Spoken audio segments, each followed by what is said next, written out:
Welcome to Whitestown, Indiana. Not sure what day we're on of this regional, but today we've got a winner's bracket semifinal. Missouri and Iowa both undefeated as we start the day with all roads leading to Williamsport. The winner of this game will play for a regional final. The state champs out of Davenport and the state champs out of Columbia. It is a gusty day, blowing heavily out to left field. Should have a major impact on the flight of the ball and how this game is played. And both teams still alive with hopes to get to Williamsport. Williamsport, this time of year, it's the most magical place on earth. Where moments produce history. Mania. Everyone knows the name in the Little League World Series. Kids become superheroes. Lewis Laffey does it again on a walk-off home run. And dreams come true. Toms River, New Jersey win the Little League World Series.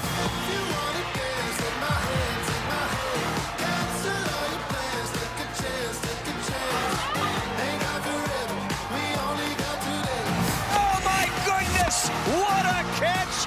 Gone! That's how you break out of that slump. Man, do I love Little League baseball. The ride starts now. And what a ride it's been for this team from Davenport Northwest and the team from Daniel Boone Little League. Both Little League organizations no stranger to the regional or to playing in Williamsport. But now these youngsters trying to write their own story in 2026. The Midwest Regional was stacked. Iowa and Missouri playing for a chance to etch their name in the championship game. Meanwhile, the loser will face Wisconsin tomorrow in the elimination game final, 1 Eastern on ESPN. Hi again, everybody. Matt Schumacher alongside the former big leaguer Chris Burke. Glad to have you with us on this Wednesday morning. And Burke, really interesting, these two teams, what they represent, the stars that are in this game. We're in for, I think, a very entertaining game today. Yeah, two teams that have been dominant really to this point in the regional. Two teams feel like they're good enough to get to Williamsport, but we know only one of them can go. So a big 2-0 game here. Both these teams are fresh, ready to go. They got all their arms available. So fascinating game here in front of us. Fresh might be the understatement of the day. Neither of them have played since as early as Sunday. They have been dominant, as you said. Iowa 8-0 in state and regional tournaments. Did not lose a single game. Outscored their opponents 81-16. Missouri went 5-0. Only allowed 7 total runs. Really weren't tested until beating Webb City, who represented Missouri here last year in the state championship game. And they've been off since Saturday night.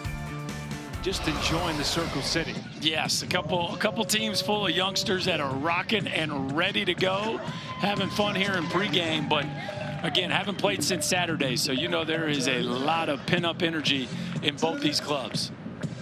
The weather is holding for now, minus the wind. We're going to have first pitch when we return.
One of many regions being played across the country this weekend here in Whitestown. A look at all the teams that have made it to this point, but just 3 remain. Missouri and Iowa trying to make it to the championship game. This is not lose or go home. The loser will still have one more shot in the elimination game tomorrow. But the winner, certainly, Berkey, as we've seen over the course of the many years watching this tournament, the winner has a really good shot, especially with the pitching situation. Set up 3-0 starting the championship game. Davenport, Iowa, home to the state champs this year. Largest of the Quad Cities. Major Little League baseball town. They went to the Little League World Series back in 04 and in 05. None of these kids, of course, were alive back then, but the coaches remember it. That's right. And they're hoping this group can spark another run.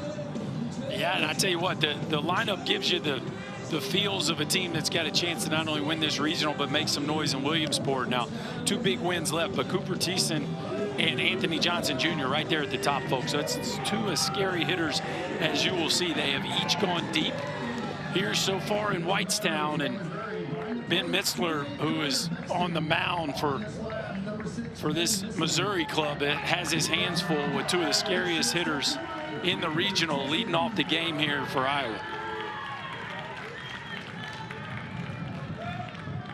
Favorite movie, Twisters. It has a Twister feel to it right now.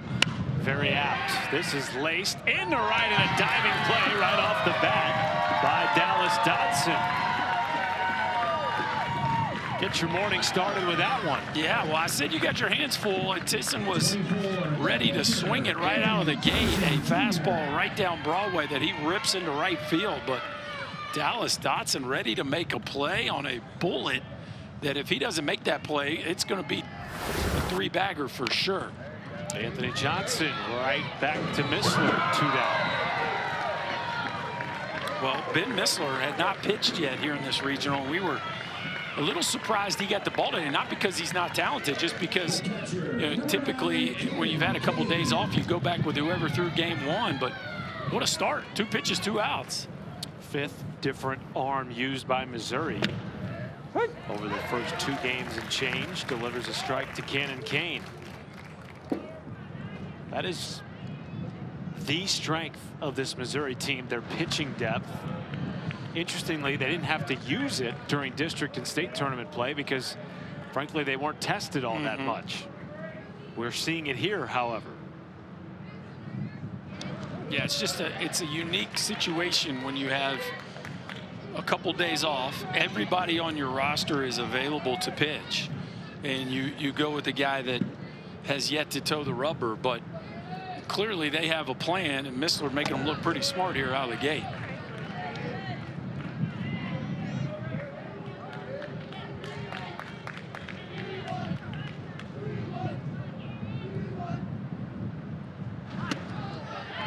Kane draws a 2-out walk.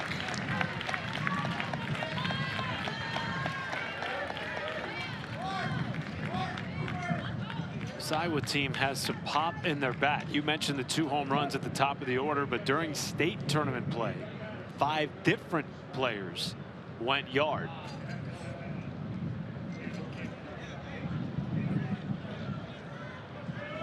Courtesy runner at first base for Iowa, 24, Anthony Johnson Jr.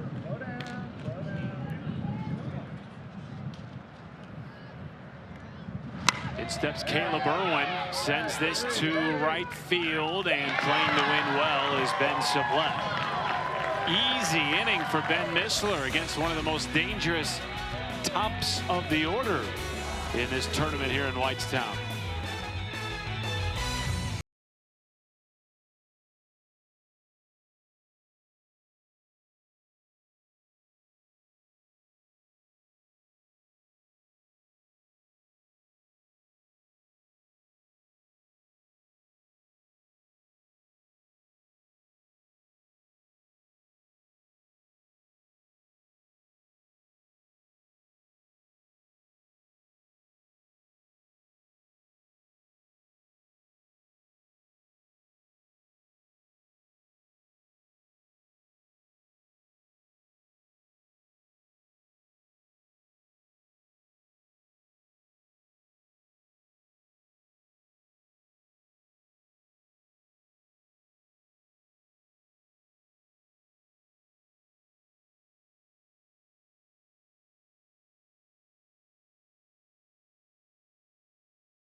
Welcome back to Whitestown, Indiana. Missouri, after some good pitching from Ben Missler, will come to the plate here in the bottom of the first. No score. Team from Daniel Boone Little League out of Columbia, Missouri. Don't know if you knew this or not, but the University of Missouri claims to have invented homecoming. Okay.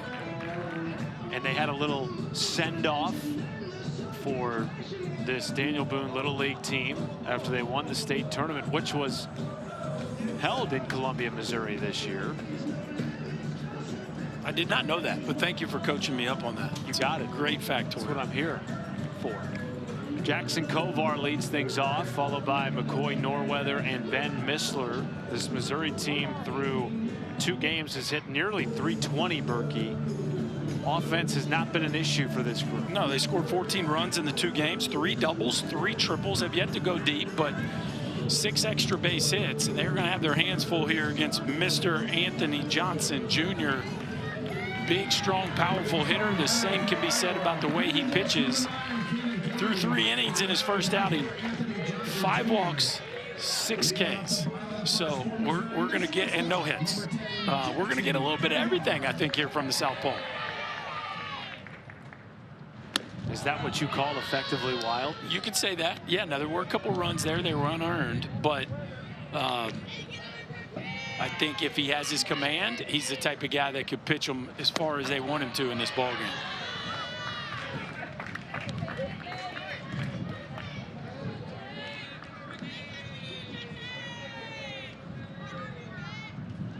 Through 2 games, Iowa pitching has allowed just 2 earned runs. You mentioned Johnson giving up the 2 unearned. They have been solid on both sides of the ball. Kovar draws a 4-pitch walk.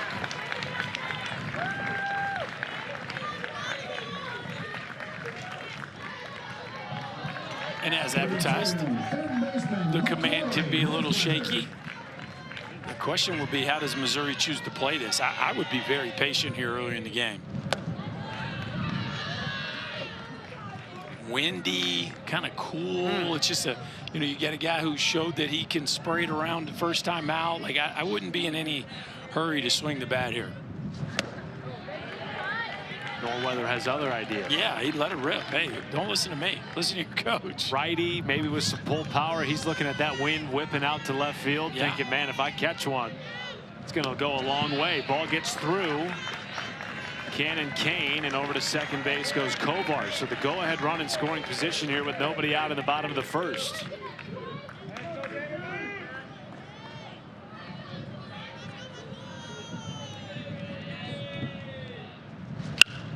Norweather sends it into right field. Kovar will hold at third on a very strong in throw from right. Oh, to second, they'll catch Norweather. Oh, my. Heady play by Cannon Kane. And Norweather sort of got caught there, Berkey, between first and second base, thinking he had a lane, and he was mistaken. Yeah, I mean, it was a rocket off the bat. You love the piece of hitting, but you got to give it up for Cannon Kane. Take it and rip it. Tisson puts the glove down in time, and what a turn of events there. You know, you like the aggressiveness. First and third can be a little tricky, but if the runner at third doesn't break, and now all the defense has to do is catch and put a tag on there, it makes it a lot easier on the defensive side of things. Ooh, how about that? Back-to-back breaking balls by Johnson Jr. And that, my friends, is a real breaking ball. Ben Missler trying to help himself out here. Swing and a miss, drop third strike, no play. Now coming home and scoring is Jackson Kovar.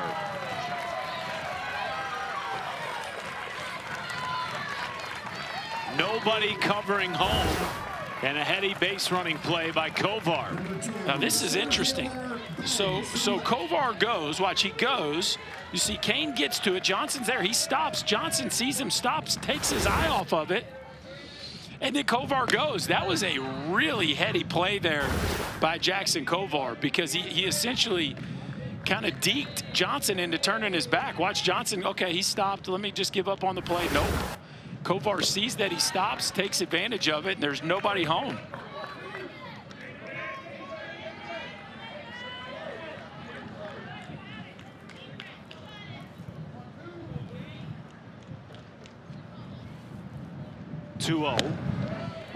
Strike to Ben Sublette.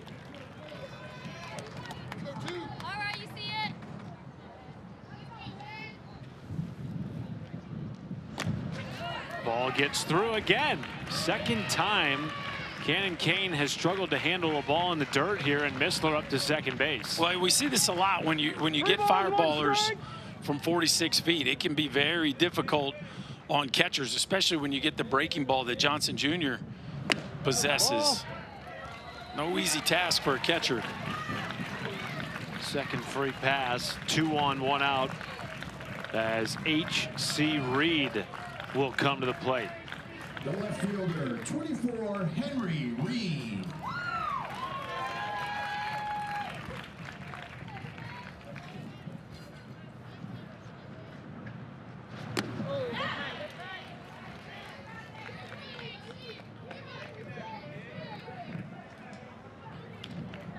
Reed seeking his first hit of the tournament, but had some big at-bats to get Daniel Boone Little League here to the Midwest region. Come on, 2 strike.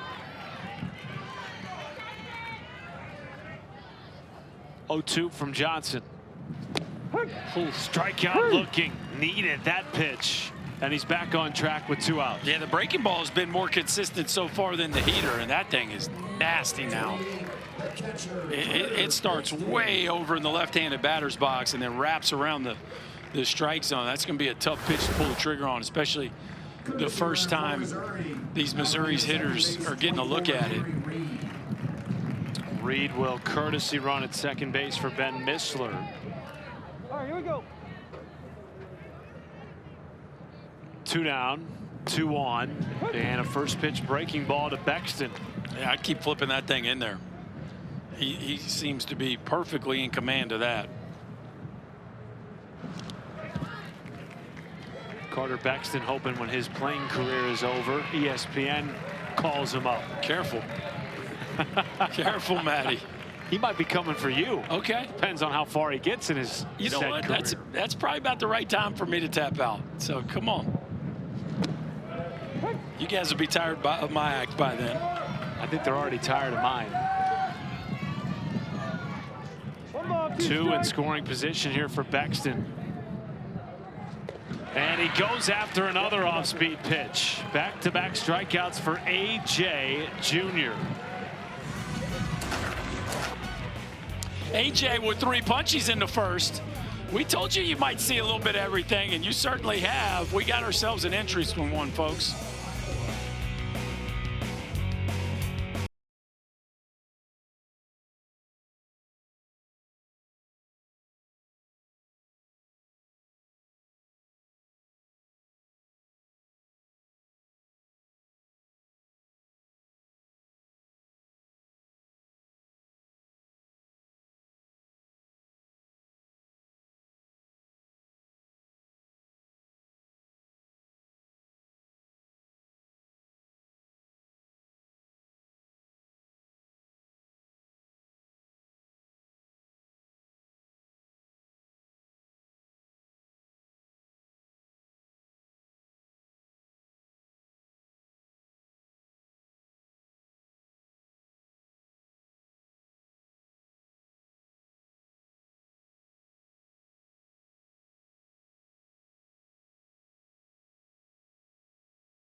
First time in 5 years that Daniel Boone Little League has represented the state of Missouri in the Little League Baseball Midwest region.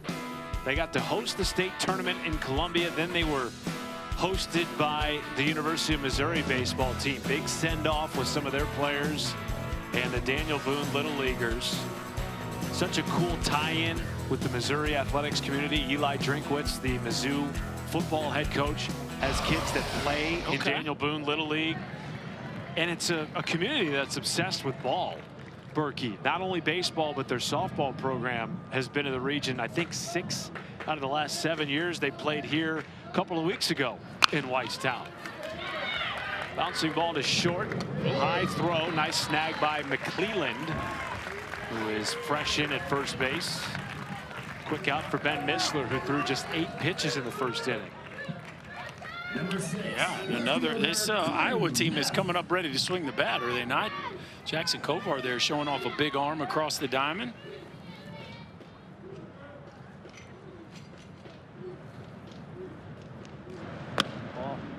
Ball 1 to Q Neff.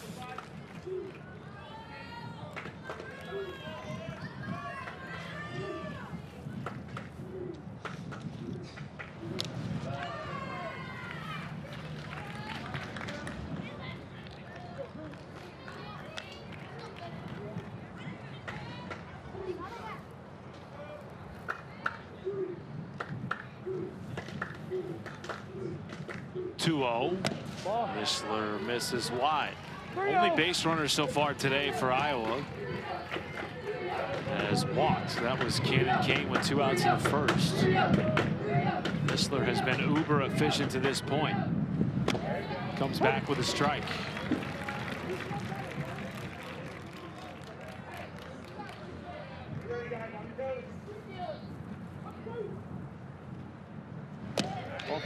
And a walk from Neff. Max Scherzer, probably the most famous Mizzou baseball alum, still pitching. I saw he moved ahead of Walter Johnson on the all-time career strikeout list the other day. That is wild. The big train, Walter Johnson.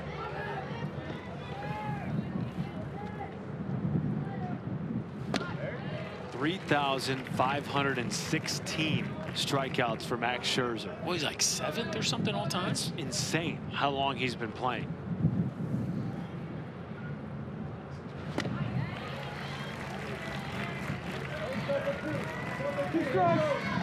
Didn't strike you out though. We were teammates actually.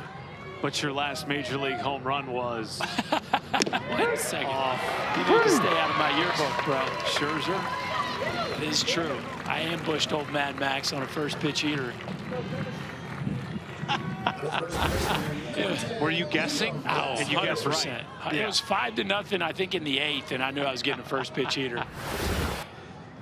Good on you. Yes, just might as well let it rip at that point. Liam Rasso, one of a couple of Rasso brothers. Favorite food, Culver's butter burger with cheese.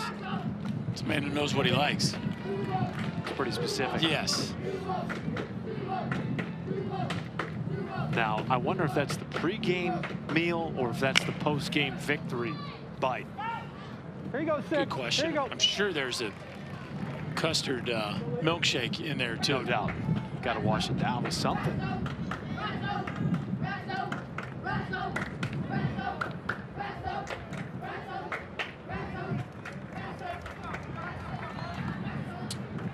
Liam, the older brother to Jackson, who's playing up a grade so that he could play with his brother, coached by their father. Strike.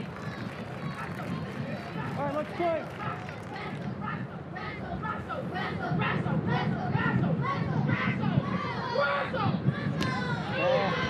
Check swing there from Rasso. Oh, wow. Did not go. They didn't appeal it, and our guy Jeremy Oakley in the first.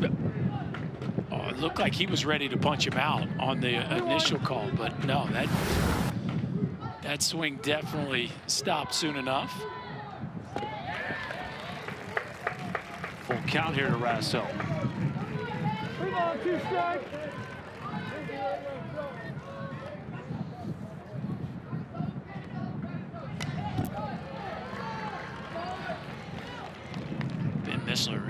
he doesn't waste much time, does he? He takes that thing and rips it.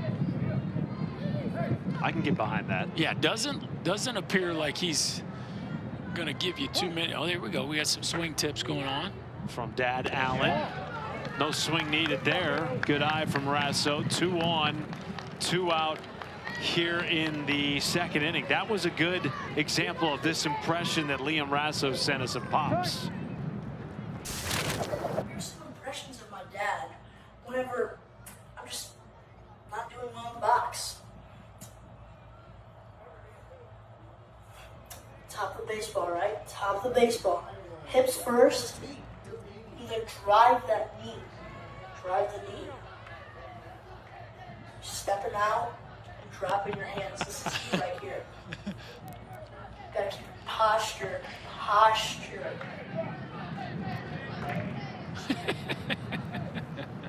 Posture. Oh man, one of my youth teams that I coached one year they started doing impressions of me at the end of the year banquet, and I just was it was a pretty good roast job. I did enjoy it though. When you haven't played either since Saturday, you got to come up with things to do in the hotel room. Yes, I love listening to players' impressions of their coaches. They are typically hilarious. Yeah, Ben Messler now with 3 free passes in the inning. Still no hits for Missouri, yet they have, for Iowa rather, yet they have the bases loaded against Missouri here in the top of the second. Yeah, he went from filling the zone up pitch after pitch to Here we go, guys. Here now we he's go. struggling to find it. How about Carter Bexton going out there, coaching everybody else up, Here we go. encouraging his pitcher. Love the leadership there by the Missouri backstop. Lysanias Broyles looks at a strike. Iowa has seen 22 pitches in the second inning. They saw just 8 in the first.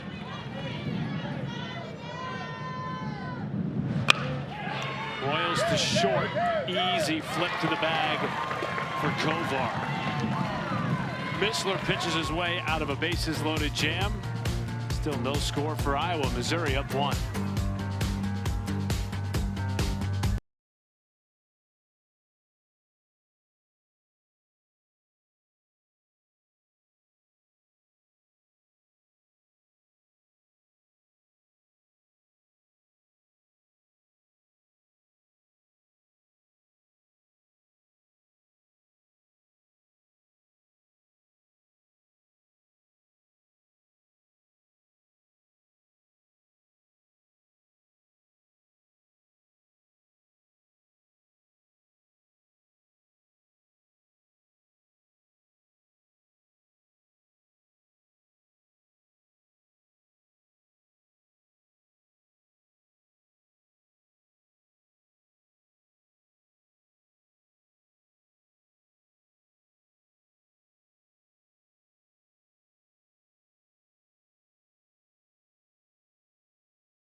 You can find Little League on Facebook, X, Instagram, YouTube, and TikTok at the official handle at Little League. Don't forget to use the hashtag LLWS. Back in Whitestown, Indiana, the Midwest Region Winners Bracket Final. Winner of this game advances to the regional final. Loser will have to come through the elimination side.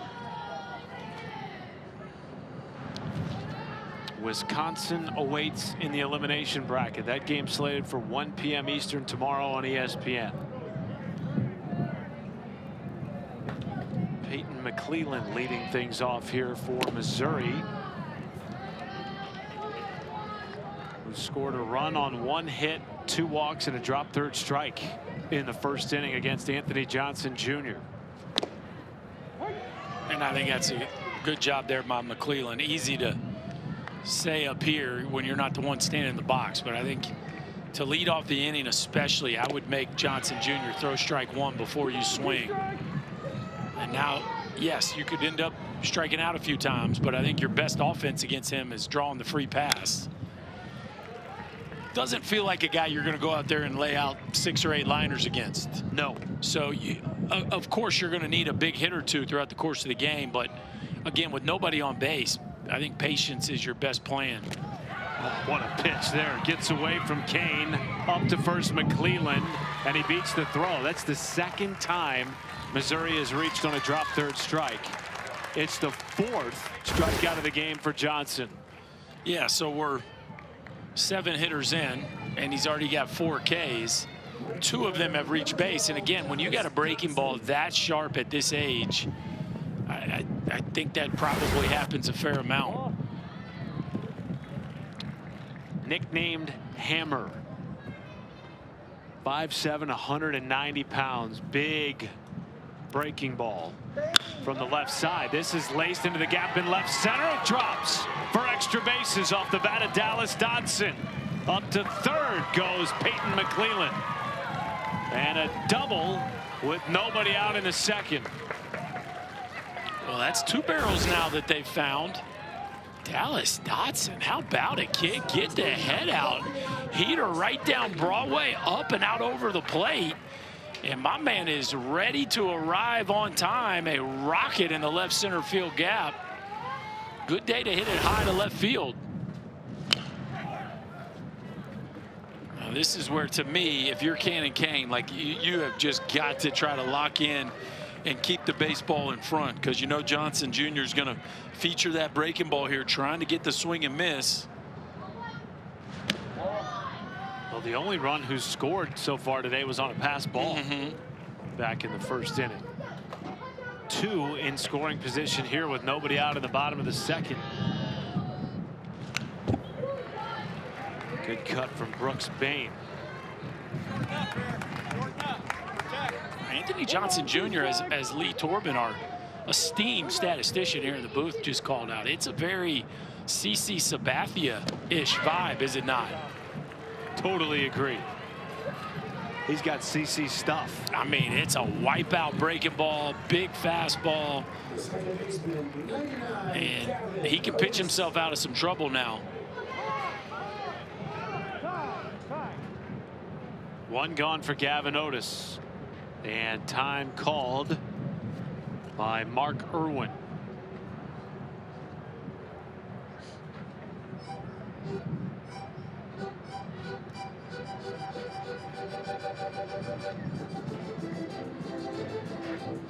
It has been 21 years since Northwest Davenport Little League made the World Series. Mark Irwin told us he remembers that team. How about this? And he needs pitching to get to the Little League World Series. Anthony Johnson Jr. up to 35 pitches. They want to make sure he's available for the championship game should they reach there. And so he will be replaced, Berkey, with 1 out in the 2nd.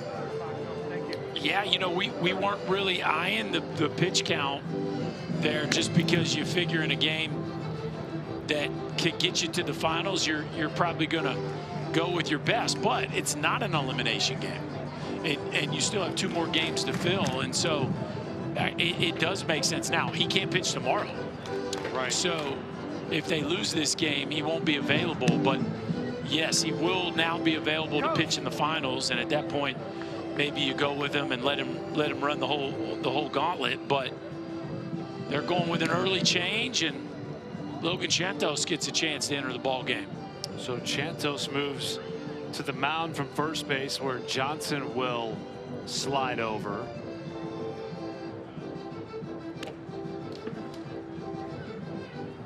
We have yet to see Chantos pitch for Iowa in this regional. Man, what a spot to come in. Second and third, one out. Not the easiest place to enter the ball game. Talk about a totally different presence on the rubber as well. From 5'7", 170-pound left-hander to a 4'11", 82-pound right-hander. Welcome to Little League Baseball. Yeah, you just never know. Now playing third base 20, Xavier Lucky, and moving out to left field 10, Liam Rasso.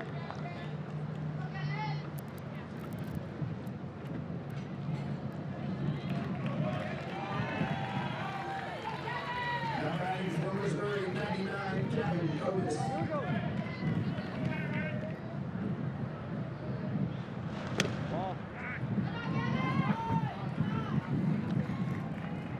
Taking on Gavin Otis here. Bottom portion of Missouri's lineup. Where's 99? Because his favorite athlete is Aaron Judge. Shocker. Seen a lot more 99s these days at the youth level.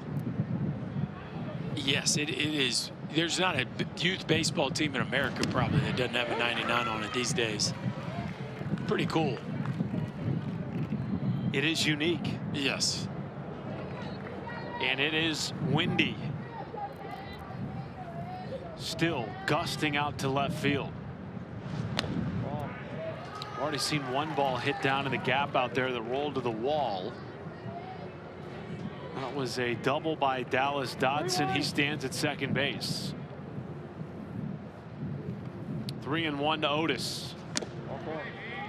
And he walks the bases loaded.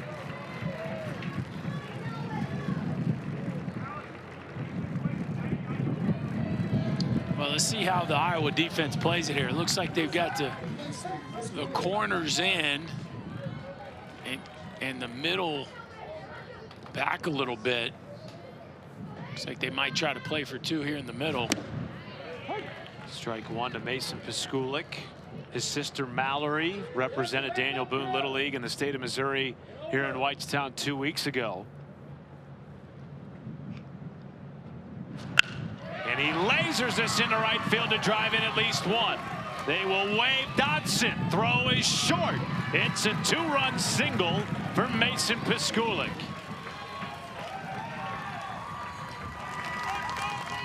What a big swing of the bat that was. Mason Piskulik right on time. Gets a fastball down the middle. Good flat move. A rocket into right field. And Missouri plays it aggressively. Two-run score. How about this? 3-0 here in the bottom of the second.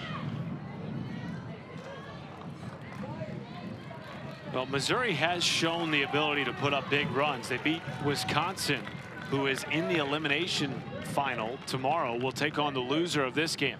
Beat Wisconsin 10-4 on Saturday after outscoring Minnesota Friday night 4-2. Yeah, no question. This is an offense that has proven itself very capable in the couple games they've played here in Whitestown.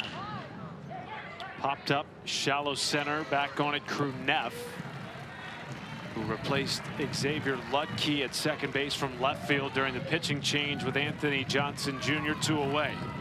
I think what's impressive about him is, you know, as tough as the matchup was against Anthony Johnson Jr., and he certainly made a mark with, what, 5 strikeouts.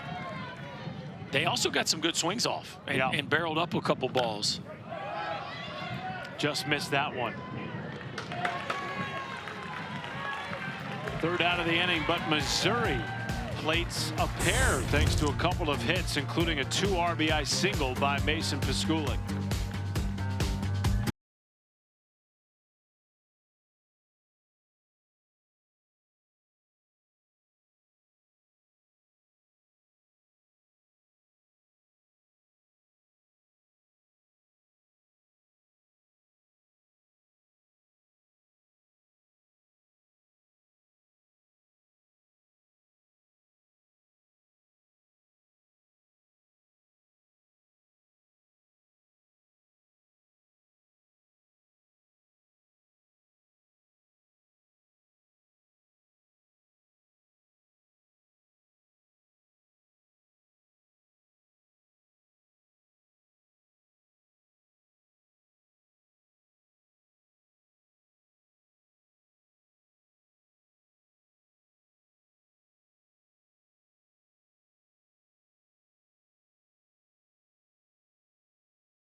we've got two high-stakes games for you later tonight on ESPN as the race to the MLB postseason heats up. Mariners face the Yanks, 7 Eastern. Rangers, Angels at 10 Eastern.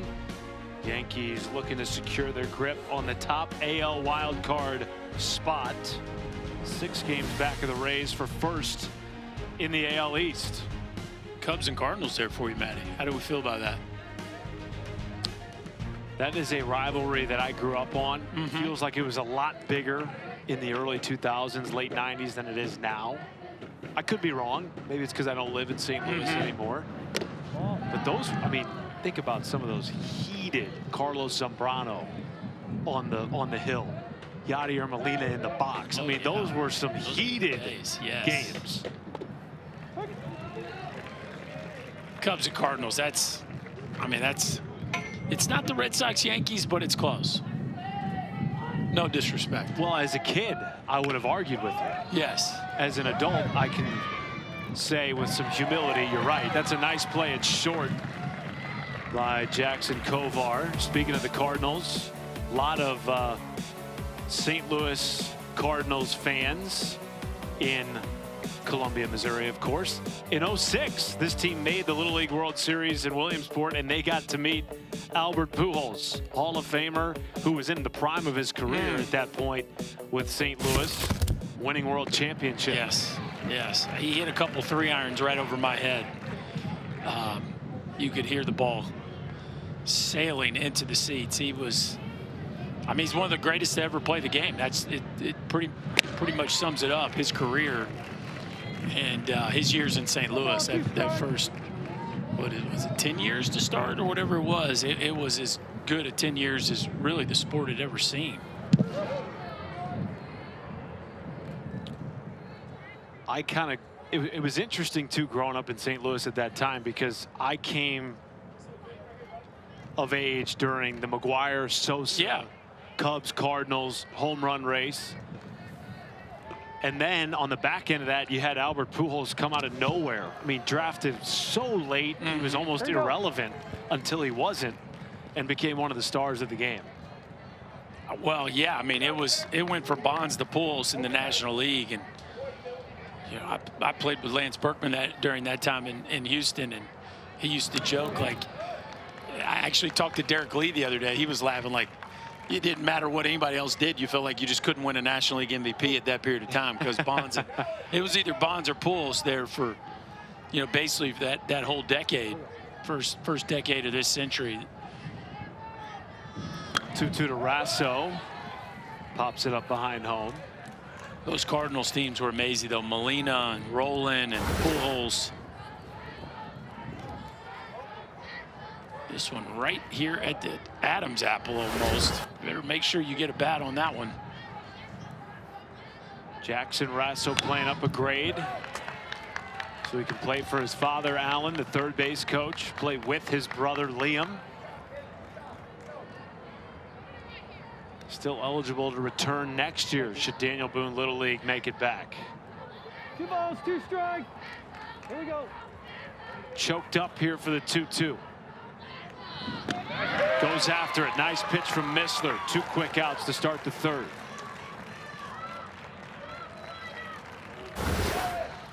Missler settling back in after a shaky second inning where he walked 3 hitters. See Rasso climbing the ladder. Take a look at Pops on the way out. Don't look at Dad after you swing at a neck ball. You know what he's going to say. Posture, posture, as we saw Liam. Yeah, we know. Yeah, I used to tell my kids, never look at me during the game. You know what I'm thinking. If you did something good, I'm thinking good job. If you did something bad, I'm probably not too happy. Like, you don't need to check in. Dads have a way of saying some of the obvious things. Hey, now. This is a deep fly ball from Tisson, and it's out of here. Bounces off the top of the wall and gone. And I was on the board with Cooper Tisson's second home run of the tournament. Well, we talked how the wind could affect the baseball today. And you could see Ben Sublette was out there trying to trying to gauge what the baseball was doing out there. This ball is in the air for a while. Sublet gets back to the fence, and I think it hits his glove, then the wall, then out of the park. Glove, wall, homer. They all count the same. His second bomb of the regional. And now Anthony Johnson Jr., who has also gone yard. Well, you weren't going to keep this Iowa offense at bay the entire game. You just hope you hold the homers to solo shots. And that catches Johnson. So now the tying run will come to the plate in the form of Cannon Kane with 2 down. Back to Tisson here. Look at that beautiful load and stays. Talk about staying in your posture. Clips that one just a little bit, but again, on a day where the wind is your friend, middle to left field, he gets enough to ride it out of here. That's a young man that's going to hit a few large ones in his career.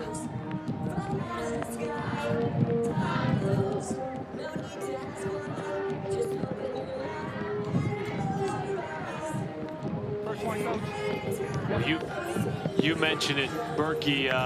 You're not going to hold this offense for Iowa at bay for very long. They came into the day batting .366, scored 19 runs over their first 2 games against North Dakota and South Dakota, both wins. And now here they are in the 3rd with a tying run at the plate, 2 down. Kane looks at ball 1. Man, you can hear the wind popping off the field mics right now. And the rain has started to come down in Whitestown. Kind of got a late March feel to it. Sure does. A lot of sweatshirts and rain jackets out here this afternoon in Indy.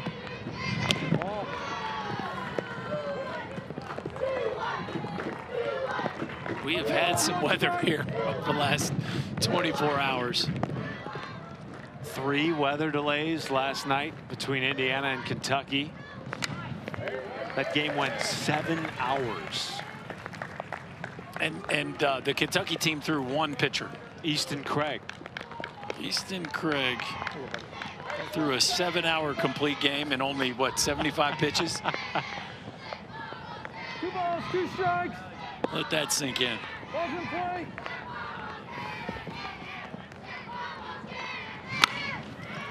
Oh, wow. To second base, and off 1 hop with a twirling throw, Gavin Otis ends the inning for Missouri. But Iowa gets on the board thanks to a moonshot to dead center by Cooper Tisson. Now this is nifty right here by Gavin Otis. Get your eyes behind the baseball. Quick hands and a strong throw.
And a slice of sports paradise. Hammered out of Williamsport. Are you kidding me? Lay out like a superhero. Great baseball ahead. Here we go.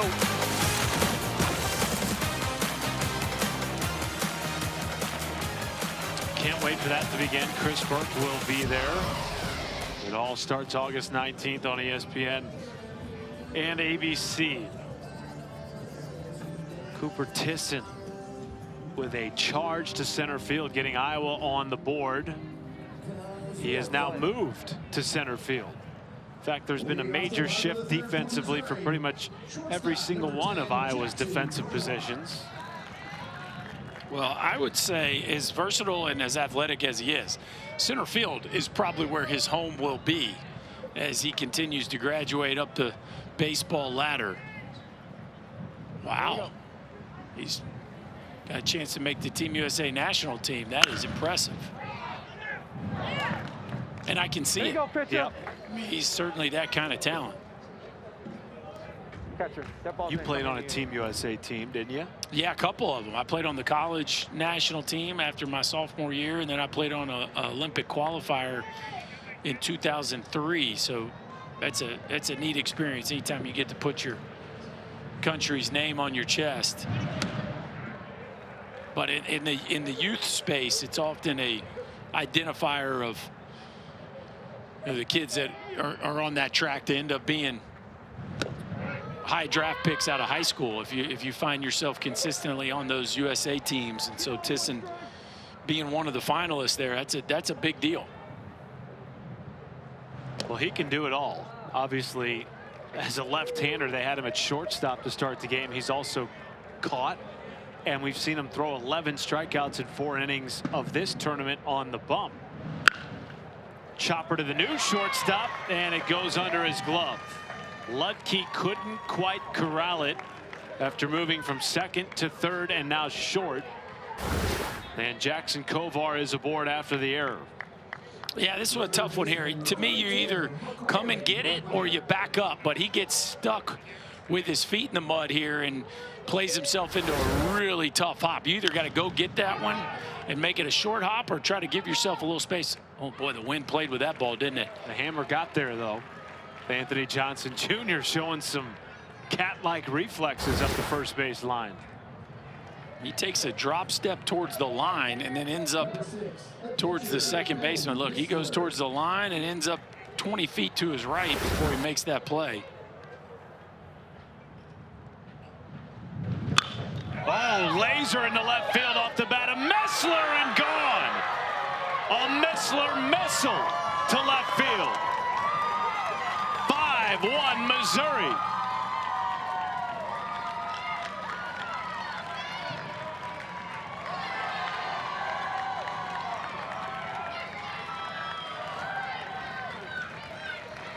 That sucker got out of here in a heartbeat. Ben Missler, we've been seeing him do it on the bump, and now with the bat, a fastball. No, that looked like a hanging breaking ball. A hanger that stays up in the zone, and Missler just smokes it out to straightaway left field. That thing got up in the jet stream and flew out of here. That is the alley to hit it in today.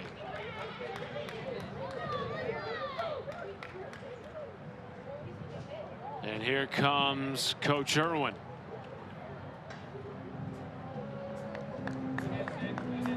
And that wind is gusting. 16 to 20 mile an hour gusts. Our camera crew in the elements. Appreciate you guys. You've been doing a great job all weekend. And who would have thought in mid-August here in the Midwest you'd all be wearing long sleeves, raincoats, pants. It has been a wacky week of weather here in Whitestown.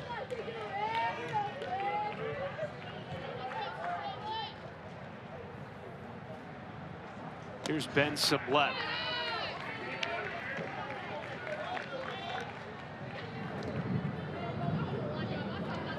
Look at that rig out in center field. Hang with him, Bobby. Don't get blown over out there. No, keep your base nice and wide.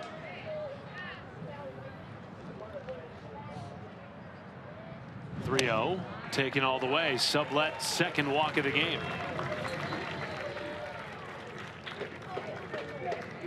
Winner advances to the championship. Loser will take on Wisconsin tomorrow at 1 o'clock Eastern on ESPN. We are playing for a trip to Williamsport.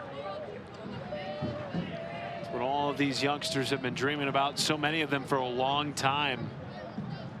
One of the themes of these 12U teams this week, not just here in the Midwest, but across the country, is the togetherness that they've had for the last few years. Coming up through the 9U, 10U, 11U ranks, dreaming of the opportunity to play in Williamsport as a 12U player. Yeah, and Mom's got the homer. You love that. That's going to go in the trophy case at home. We're going to find a nice place to keep that one. It is interesting, though, as you said, both these teams are dreaming to get to this spot. Not an elimination game, so, you know, each coaching staff can kind of handle their pitching however they would like. Henry Reed, a charge to left. And drifting in is Irwin to make the catch.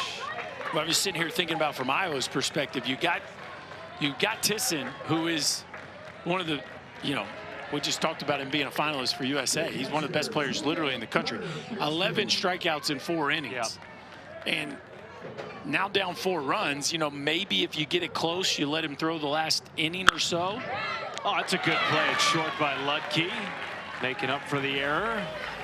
Yeah, it's a fascinating conversation, Berkey, because you also want him to be available to pitch if need be in the championship game. Ben Missler, though, leaving no doubt. Yeah, he's trying to swing Mizzou to the championship game, doing it on both sides of the ball.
Welcome back in Whitestown, Indiana, where we have had the Midwest region and the Great Lakes region and some wild weather, including 5 hours and 13 minutes worth of rain and lightning delays last night between Indiana and Kentucky. We've had excellent defense, monster offense, and some crazies in the fans. Yeah, that is a great collection of shots there by our crew. It's been a fun week. We still got some champions to crown, so still a lot of big moments left to unfold here in Whitestown, but we've had some interesting moments already. Yes. Can't wait to see how this thing gets capped off. Can Iowa's offense keep pace with Missouri, who has scored in each of the first 3 innings?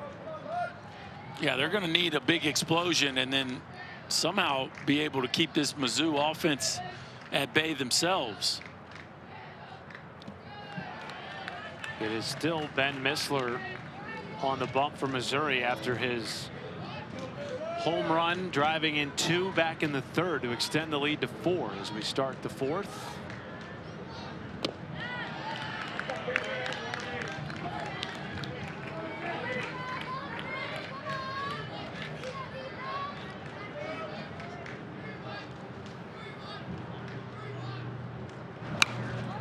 And if you're Missouri at this point, Missler's at 56 pitches, you probably just roll him all the way to 85, knowing that no matter what at this point, he's not going to be eligible for the rest of the tournament. No, I 100% agree with that. I think it's fascinating the way both these staffs have handled their pitching situation slash puzzles, because again, we talked about Tisson, who, you know, him or Johnson probably 1A, 1B, not pitching in this game, and now you're down 5-1, probably not going to see him.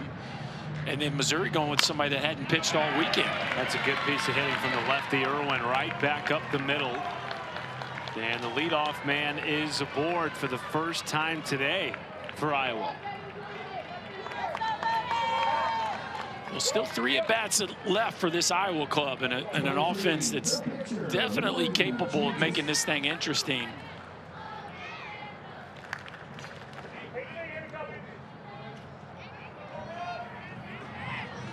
Logan Chantos goes after it with a big swing.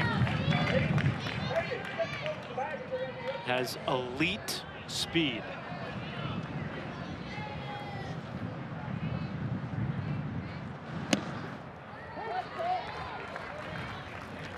Missler just continues to fill it up. Again, he had that one little blip in the second inning where it got interesting, but other than that, it's been a ton of strikes.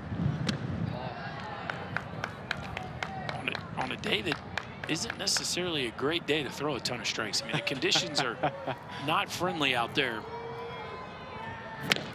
What about standing in the box? Yeah, I mean, for me, I loved the wind blowing out. So even if it was a little cool or overcast, that you get that wind blowing out, it was always a good day to hit. Upstairs for ball 3.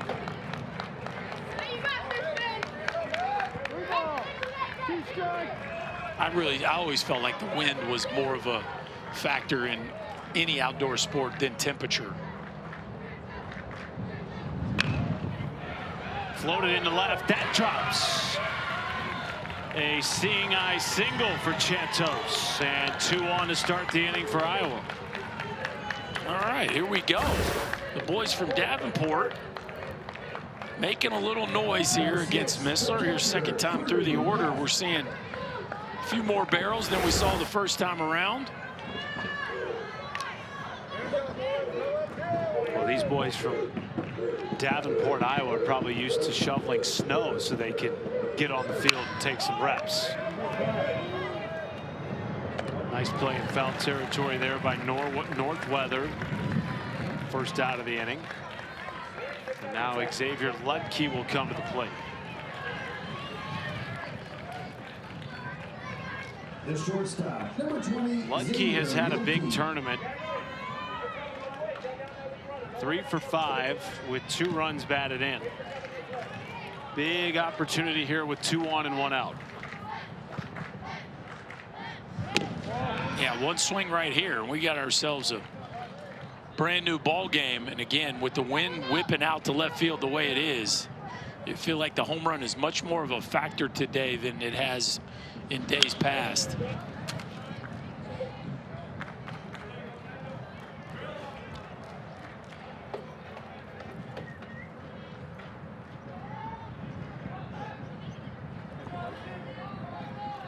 Lutke, one of more than half a dozen guys on this roster that goes to the same grade school in Davenport. Pops this up right side foul territory, drifting back towards the line. McClellan to make the catch. 2 pop outs, 2 outs. Boy, and after a real promising start to this inning, a couple easy outs, and now they're looking for a clutch 2-out hit.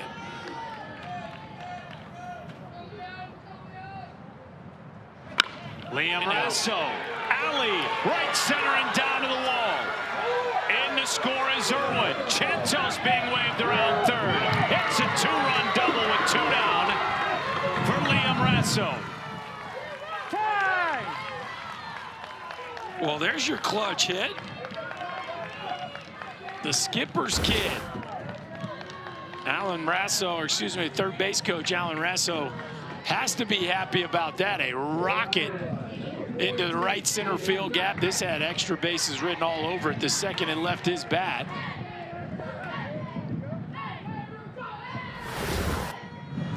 Just like that, we got a 2-run ball game.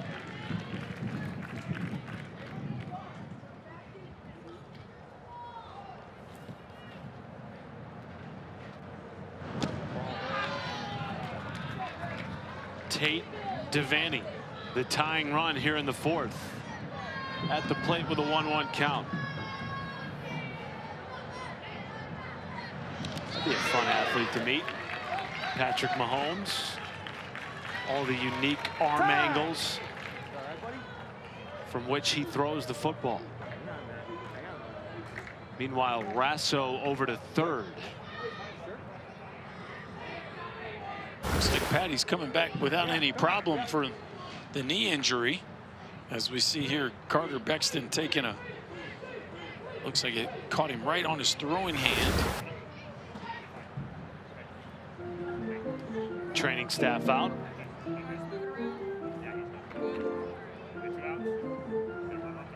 Thank you.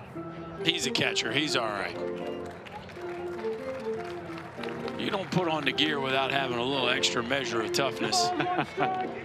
As my old man liked to remind me about all the time. Here we go. 2-1 to Devaney. Bexton stays in.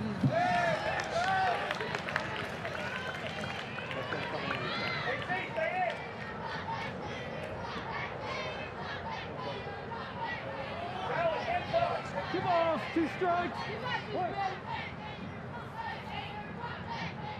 Runner at 3rd. Devaney goes down swinging. And Missler strands a runner at 3rd, but not before Liam Rasso can deliver a 2-run punch, making it a 2-run game.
A 2-run game in the winners bracket final.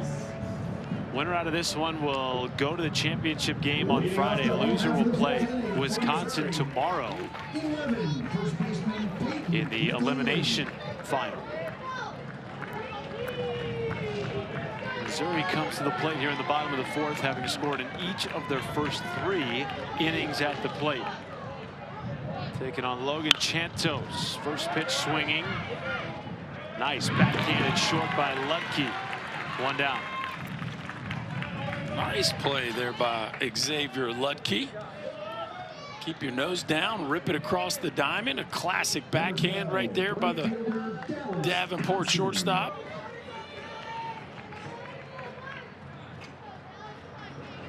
Dallas Dodson ripped a double his last time up. Looks at a ball here. Hit it off Anthony Johnson, too. Loud swing of the bat. The pitching conversation for Iowa was so interesting. You and I, Berkey, during the last TV break, were discussing if Iowa gets it close or it's tied and we're going into the late innings, do you bring Tisson in, who arguably has been the best pitcher, not just between these two teams, but the whole weekend here in Whitestown? Yeah, I mean, 11 strikeouts in 4 innings with 1 walk is qualifies as electric. So it'd be hard not to play that card in a situation where, oh wow, fair ball. In a situation where you need it. Yeah, either it's tied or within a run. I mean, throw him out there for an inning, see where the pitch count goes. But man, Dallas Dotson sitting in the 7-hole, having himself a heck of a ball game. Just a rocket. We saw a double in the left center field gap. That is a bullet down the third baseline. What a weapon to have that deep in your lineup. Pair of doubles. He stands at second base with 1 down. Here's Brooks Boehm. Excuse me, in the 8-hole. 2 for 2 with 2 doubles. Every rostered player bats in a continuous batting order. Oh, wow. Snared at third by Cannon Kane. And wisely waiting for that throw, then taking third. Dallas Dotson moves up a bag. Now that was about to be another double. And Cannon Kane, who started this game at catcher, showing you the reflexes of a catcher. He catches this thing almost behind him. This is another bullet down the third baseline. And man, that saves a run. It keeps another runner out of scoring position. Gavin Otis to Tisson makes the catch. Missouri held scoreless in an inning for the first time today. Put a star next to that play by Cannon Kane. If they end up coming back in this one, that play will have a huge impact.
We are back in Indianapolis and quickly trying to beat the weather here in the late innings. The wind is whipping around 16, 17 miles per hour. Storms surrounding Whitestown as this is flared into left field. Could be a tough play. Coming in and making a sliding catch is Boehm, who just slid in to left field at the start of the inning. 1 down. Well, you knew that one was going to be trouble the second it left the bat of Broyles, and man, Boehm does a nice job of tracking that ball into the glove on a tough chance down the left field line. Missler back on the bump for Missouri. We play 6 innings in Little League baseball.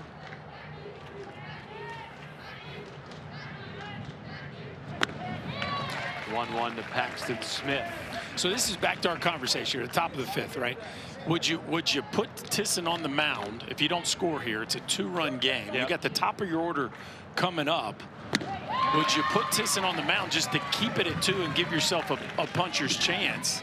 You certainly could argue for it. Sure.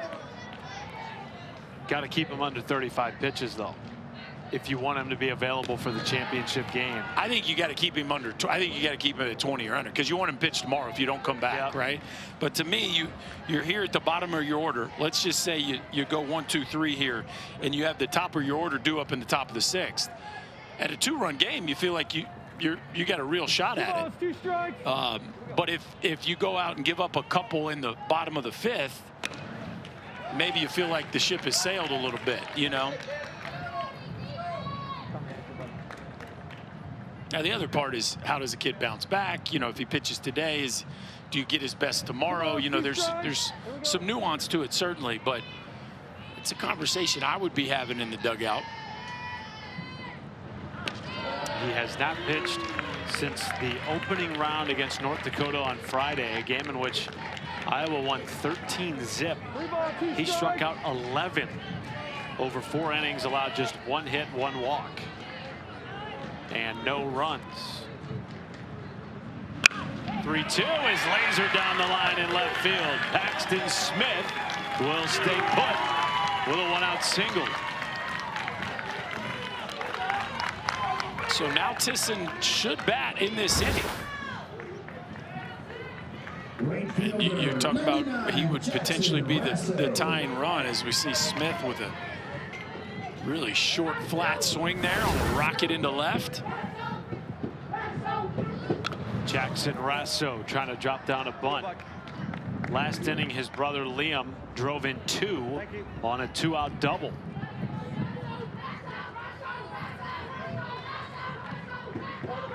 Dad Allen giving him the signs from the third base box. Trying to move Paxton Smith into scoring position, and he will, without having to drop down a bunt. Well, now you can let him swing it, and for Missler, this will be his last hitter. So we'll have a new pitcher on to face Tisson. 85th pitch, fouled back. That is the limit. So Missler will, Berkey, be allowed to finish this batter, but this will be his last. 1 ball, 2 strike. 1-2. Foul. Tipped. Be very interesting to see who Missouri goes with the top of the lineup looming for Iowa, which has done some damage. All 3 in their top 3 have reached, including Cooper Tisson's homer to center. 1-2 is a strikeout, and Missler ends his outing with his 3rd K of the afternoon. Pull him in. Coach, pull him in. Weather. Is it Gavin Otis? Is it Paskulik? Is it lightning? It is lightning, my friend.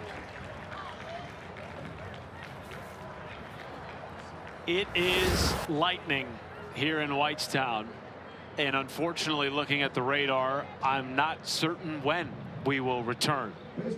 Really good game brewing, though, in this winner's bracket final. 5-3 lead for Missouri. Tying run will come to the plate in Cooper Tisson when we do return to play. Tisson homered his last time up. We'll send you to studio on the other side of the break.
We've got a weather delay in Whitestown, Indiana. Iowa trailing Missouri 3-5 in the 5th inning. You see the tarp coming out there. They got the golf carts ready out there too, Mike. We don't love the golf carts. Can we get them off the baseball field? It's never a good sign. No, plenty of weather out there, but it's nice and cool here in Bristol. Harry Lyles Jr., Mike Rooney with you here. Mike, pretty good contest we've got here going aside from the weather. What have you seen out of this game thus far? Yeah, I mean, the team from Davenport, Iowa's got all the star power, and Cooper Tisson, hard-hitting Cooper Tisson, showing his deal. He leaves the yard to center field. But the team from Columbia, Missouri, just hanging around. How about Dallas Dodson from Daniel Boone Little League? He's sitting in the 8-hole. He's got 2 doubles and a triple in this tournament.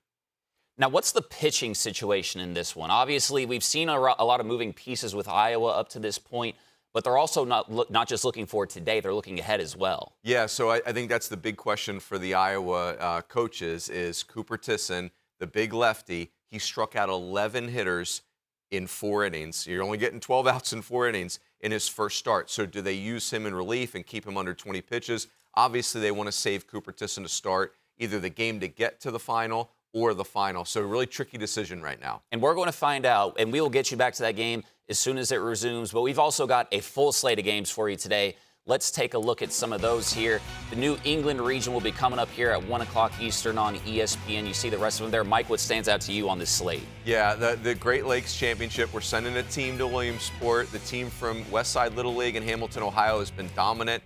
Boone Treadway, their shortstop, such a good player. He's one of their best pitchers, too. But the team from Kentucky, Corbin Phillips, coming out of a weather day yesterday, hits a grand slam in that at-bat, changed the whole complexion of that game against Jasper, Indiana. So we do not want to count out the team from Kentucky. They are excellent, but the team from Hamilton, Ohio looks like a wagon. They do. It's going to be an exciting slate. But before we can get to what is in the future today, let's take you back to yesterday to some of the action. Let's start off with Alabama and Tennessee. Kinley Rasmus, man, was dealing for this Alabama team. She kept Tennessee hitless through three innings, Mike. Yeah, the command of her fastball, the command of her breaking ball. She's one of their best hitters. She's played shortstop when she's not pitching. She was awesome. I think America is going to love her in Williamsport. There's a single into center by Uriah Burklight. 1-run scores. Alabama leading 3-0 here as we get to the top of the 6th. Up 4-0, Rasmus closing it out. She had an absolutely monster evening. Kinley, this has to be a special feeling for you and for your family. Just like your dad, just like your uncle. You are going to Williamsport. How does it feel? Oh, it feels great. I'm so excited. How about your game on the mound today? What was your approach as you knew you were going to be facing Tennessee? Just pound the strike zone. That's all I can do. Who taught you that big overhand curveball? I mean, my dad. How much time do you spend working with your dad on that pitch? Like every day. Every day. Well, it looks like it. Yeah. All right. So if Kinley was facing Kinley at the plate and you're on the mound, who's going to win the fight? Oh, I don't know. Probably pitching. All right. What words of advice do you have for other girls that are playing Little League Baseball around the country? Just don't let down. Just go for it. Whatever you want to do, just go. You got it. Well, congratulations. You are going to Williamsport. This has to be a great feeling. The support from the fans in Phoenix City was remarkable tonight, especially after a 3.5-hour weather delay. Yeah, it was great. So many people. How much do you love to hear the Fear the Bow chant when you come up to the plate? Oh, it's awesome. Every time I hear, I just start smiling and know everybody's got my back. What are you looking forward to the most in Williamsport? Just the experience. I mean, all the fun we're gonna have, and I don't know. I just always hear my dad talking about it and how much fun he had, and I just want to do the same thing.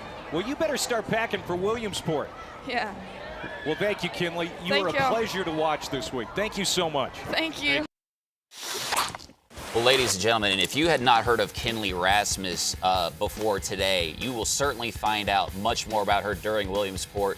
She is part of the Rasmus family. Colby, And Corey Rasmus led the '99 Phoenix City National Little League team to a World Series title in Alabama's last Little League World Series baseball appearance, which, hey, man, if it runs in the family, that's good news for Alabama, right, Mike? Oh, my gosh, what a great baseball family. What a great softball family. You know, Kinley's mom was a Division I softball player at Southern Miss, and, you know, she's such a good player, so skilled on the mound, at shortstop. You see that she went 6 for 8. And, you know, obviously Colby Rasmus is the most famous of those brothers. And her grandfather was the coach of the team in 1999 that went to Williamsport. So super cool story. You can see, you know, the Fear the Bow deal. They had so many fans there. Williamsport is going to absolutely love this team from Phoenix City. Among all the players in this tournament, do you feel she might be the best one? I mean, she's got to be in that conversation. And it's kind of a shame because the Phoenix City team has other really good players, like her cousin, Riker Rasmus, was awesome on the mound, left-handed pitcher. Uriah Berkeley, who plays short and third, was an awesome hitter. But to answer your question, Harry, yes, like she is one of the very best players. It's remarkable. One of the best players on one of the best teams. What is going to be the key for longevity for Phoenix City in Williamsport? Well, I think they're very good, but they played even better. And I think that's going to be their key in Williamsport. Obviously, everything gets ratcheted up, just continuing to play at that very high level. I don't know that they're going to have maybe as much pitching as some of the other teams. They have plenty. But, you know, you get to this point in the tournament, everybody's good and everybody's playing well, so you got to do your thing. Absolutely. Speaking of other teams, let's get to you more of yesterday's action going to Wisconsin and Minnesota. Starting in the top of the second here, no score, 2 on and 1 out for Minnesota. Smith Petticourt ripping one into center field for a base hit. That brings 2 around. First run of the game. Minnesota would add another in the frame for an early 2-0 lead here, Mike. Yeah, Coon Rapids look like they're on the way to their 3rd win of the tournament. Looking good. Mac Bagoon, though. Yes. Another one. Mac Bagoon has had a tournament. They have Wisconsin now their last strike of the season. Bottom of the 6th, 2-0 in that second here. 2-2. You see, look at the excited. That's fired up. By the way. And another one. Just getting through there. That's a lively crowd out there, too. Oh, man. The Whitefish Bay Little League team, they were all fired up. Mac Bagoon goes opposite field to the fence, and Sam Irwin there hits a rocket to walk off. And so here we go in the Midwest region. 3-2 final Wisconsin. Let's get you to the bracket here for that Midwest region. Again, Iowa, Missouri here. We're in a weather delay. That one is 5-3, and we'll get you back there as soon as possible. In Wisconsin, down there in the elimination bracket, the loser of today's contest, whenever we get back to that one, will be playing against that Wisconsin team. Runes, out of this Wisconsin team, though, what stands out to you with them? And, you know, again, for the loser of this Iowa, Missouri team, what will they be running into? Yeah, I mean, I feel like I've been talking a lot about the Davenport, Iowa team, and rightfully so because of their star power. But you think about the Wisconsin team from Whitefish Bay Little League, home of Craig Counsell, by the way, the Cubs manager. You know, they have 4 left-handed hitters, which is really unusual for a Little League All-Star team. Owen Bergholtz, we saw Sam Irwin, we saw Mac Bagoon. And so I think just the unique part of that, and of course, here I go again, counting out the team from Daniel Boone Little League in Columbia, Missouri, who have the lead in this winner's bracket final. You know, we've seen a lot of games get run ruled or a lot of even big margins, but when you win a game like that 3-2, and you win a tight game like that, what does that do for the mentality of a team, especially one that is competing in the elimination bracket? Yeah, I think for Whitefish Bay, they're maybe not as we're not used to them as much in this region. They're kind of newer on the scene. But I think to your point, like that's massive momentum. You're down to your final out, and your summer's about to be over until it's not over. And so there's a long way to go in this Midwest region. In the Midwest, let's keep going out west, huh?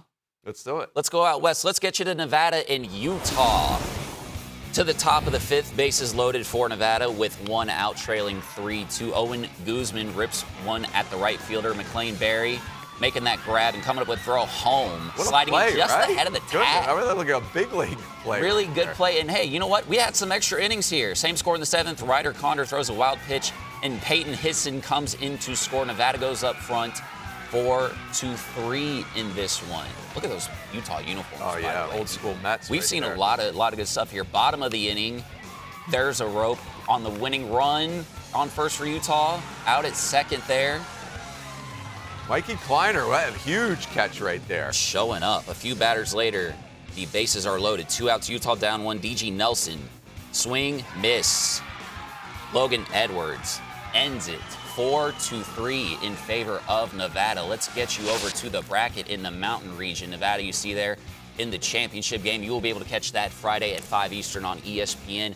And they will face the winner of the elimination bracket, Utah and Montana. Bruins, who do you like in that one, by the way? Yeah, I mean, you can't ever count out the teams from Nevada. You know, they're basically Vegas area teams. Last year it was the team from Summerlin that went to they won the U.S. title and went to the international final. So this team is from Henderson, Nevada, Paseo Verde, Little League. We're used to seeing them in this. They look very good. But again, let's not count out the team from Alpine, Utah. That was one of the most well-played games of the entire tournament, any of the regions. It went to extra innings, but somebody ultimately had to win and somebody had to lose. So I think the Utah team is not done making noise in that region. A lot of tickets still to be punched. Let's see who has already punched some tickets here in the U.S. You see Bernie, Texas there, and Phoenix City Youth in Alabama as well, Mike. Yeah, Bernie, Texas, huge win. They lost their first game 10-3, came all the way back through the losers bracket. The Cases, Case Yarborough at shortstop, Case Greco was awesome for that team. So again, Bernie, Texas will represent Texas West well in Williamsport. A lot more tickets to be punched, and we've got another game coming up for you here at 1 o'clock on ESPN. New England elimination game. We've got Vermont and Maine coming up here. Do not miss out on the action, folks. We'll be back in a minute.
Whitestown, Indiana, Iowa trailing Missouri by 2 runs, 5-3 in the 5th inning. We'll get you back out there as soon as it looks, well, folks, better than that.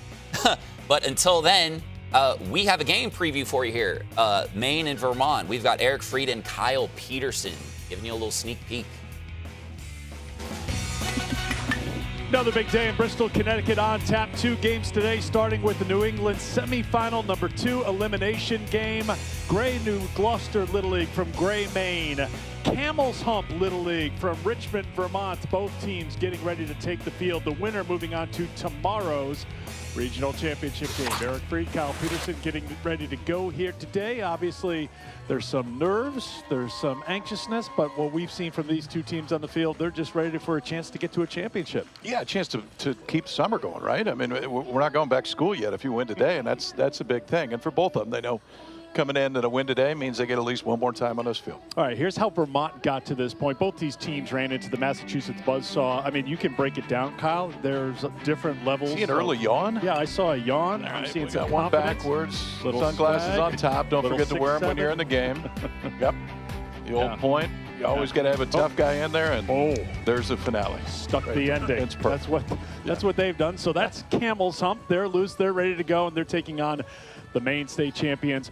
This program is familiar with being in this position. They won the regional a few years ago, made it to Williamsport. Now this group of kids trying to do what some of their heroes back in Gray did a couple years ago. Yeah, which is cool. I mean, the minute you see somebody do it one time, you think, okay, maybe we've got a chance. And they're at a point where they got to win a few more, and they get to that. I love these looks, man. We got to have who's the tough guy. Where's there he is. The main on one. There's the tough guy. One. Yeah. You knew there's always got to be one. Committed to the bit. I old school Phaeton working right there too. You don't see that every day. Maine boys are ready. They had to find the M-A-I-N-E, and they found it. And you'll find Maine here in this semifinal against Vermont. Massachusetts has been so impressive in their 2 wins. They await the winner of that championship game coming up tomorrow night. But first, a showdown between Vermont and Maine here at Greenfield in Bristol. Looking forward to bringing it to you in just a bit. The boys from Maine really want you to know that they're playing. I love it. You know, look, here's your tickets punched already again from the U.S. Bernie out of Texas and Phoenix City, Alabama as well, Mike. But for this game with Vermont and Maine, what's standing out to you here with what we're going to see at 1 p.m.? Yeah, I mean, the Maine team from Gray, Maine, GNGR Little League is a team that we're used to seeing. And so they're obviously very skilled. And for Vermont, remember, Mickey Brown, downtown Mickey Brown, goes 2-hit shutout in their first game to get them off and running. Of course, we know in this New England region, Dom Mumbler and the team from Massachusetts, yes, they looming, right? And he will pitch in the final. But let's see what Vermont and Maine have to say for themselves here. It's going to be interesting. And speaking of interesting, that win by Alabama, one of the better teams in the tournament. Let's relive some of those moments yesterday, watching them getting their ticket punched. Nolensville, Tennessee goes quietly in the top of the first inning, and now Phoenix City, Alabama, looking for its first Little League World Series trip since 1999. It'll take its first hacks at the plate. Here is the lineup. Easton Allen, they call him EA. He has 5 hits in the regional, hit .429 at state. Kinley Rasmus, your starting pitcher, the starting pitcher against North Carolina. Through a shutout inning of relief against Florida as well. Uriah Burklight, he has been very good. 6 hits in the regional. He's been amazing on the mound. Kason Smith, a natural hitter. Proud that he's learning to speak Spanish. Cam Lee, strongest player on the roster for Phoenix City. Brooks Cameron led the team in hitting at state with a .600 average. C.J. Harrison, the youngest player on the roster, he's 11. Riker Rasmus, also 11. He played in this regional last year as a 10-year-old. Lorenzo Quintero. His dad, Gus, is one of the coaches. Leighton Burt nearly had a hit in his first at-bat against Tennessee. Played a very good game. Cooper Champion dreams of playing in the big leagues. Jeremiah Taylor, he had a walk-off squeeze bunt at state. They're going to be facing a good one in Julian Frazier. And we saw Frazier Saturday afternoon against Georgia. 4 innings pitched, 3 hits, 3 strikeouts, 1 run allowed. Really nice fastball, same as Kinley. Good location, good mechanics. He will be moving the ball in and out. We're going to see a very well-pitched game today. Easton Allen, he had a couple of triples Saturday against Tennessee. Also pitched an inning and a third of relief in that win. 5-2 and 5 runs and 11 hits. They scored in every inning but the first. And Frazier misses outside. He's behind in the count here, 3-0. Julian Frazier. Winning pitcher Saturday. A victory over Georgia. Throws his first strike. Top 3 in this Alabama lineup with Easton Allen, Kinley Rasmus, and Uriah Burklight are 16 for 23. A couple of triples and 9 RBI. Frazier fields the comebacker. After falling behind, 3 balls and no strikes, gets Allen to ground out. Here's the defense for Nolensville, Tennessee, and it's been one of the better defenses in this regional. Neither of these teams recorded an error in their first matchup. Yeah, both of these teams rock solid, very well coached. We are going to see a rock solid game on the field just by the way these guys play, so athletic. Here's Kinley. 5 for 7, a couple of runs batted in. Dad Corey, the third base coach. Mom Jill was a softball player at Southern Miss. Her uncle Jeff played in the big leagues. This is a great ball-playing family. Hit toward the gap in left center. And that's going to get down for a hit. Rasmus rounds first. She is going to hold up there. And so Phoenix City is in business with one out here in the first. She is so comfortable in the batter's box. She can stay back. She knows she can catch up to the fastball. Gets this breaking ball. Drives it into left center. I mean, just a great approach at the plate. So disciplined. No panic with 2 strikes. 6th hit of the tournament. She wants to get to that Little League World Series like her dad and uncle did. And now Uriah Burklight playing so well in this tournament, both on the mound and at the plate. A triple and 5 runs batted in. He is 6 for 9. That pitch is wide to Burklight. A ball and a strike. Saw him get the win on Saturday against this Nolensville team, and he was lights out.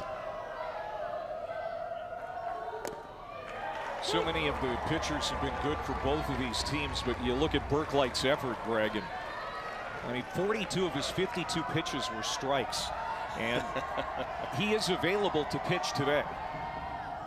That's one of the nice things for Alabama. They had a day off yesterday, and that really came in handy. Yeah, they got Burklight back.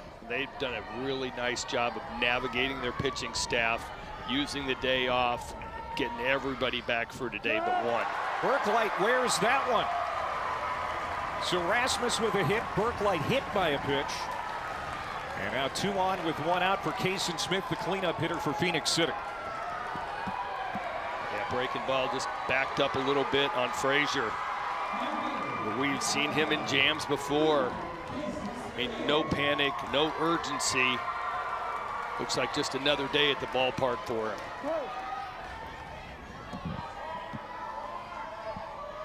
Kaysen Smith checks his swing in the dirt. Brady Packard's going to throw down the third, not in time. Kinley Rasmus is safe. Going into second is Burklight, now second and third for Smith. I'm going to talk about this a lot today. So well coached.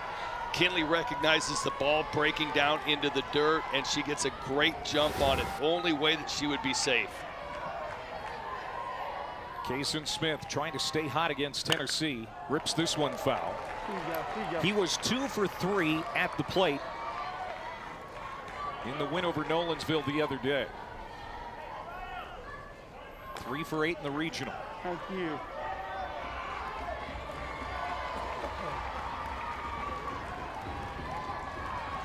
Come on. Play. Ball under strike to Smith. Alabama trying to jump out in front here in the first inning. Look out. That's going to get away from home. Kinley Rasmus scores the first run. Initially, I thought that hit Kaysen Smith. It's a wild pitch. A run scores, and Phoenix City is on top. I don't know how that didn't hit him. Looked like it might have went between both feet. It actually did. It went in between his legs for a wild pitch. Kinley right on it, scores easily. This is game number 14 of the regional, the championship game. And the team scoring first in this regional has won 11 of the 13 prior games. Yeah, we've seen a couple of comebacks from the 4-0 deficits, but there has not been very many. Alabama was one of them. Overcame a 4-run deficit against Florida. Jump foul again, full count to Kaysen Smith with Cam Lee. Powerful hitting center fielder on deck. There's Case Rasmus, Riker's dad. He's in the first base coach's box. He is the manager of this club. He's wearing a mic for us.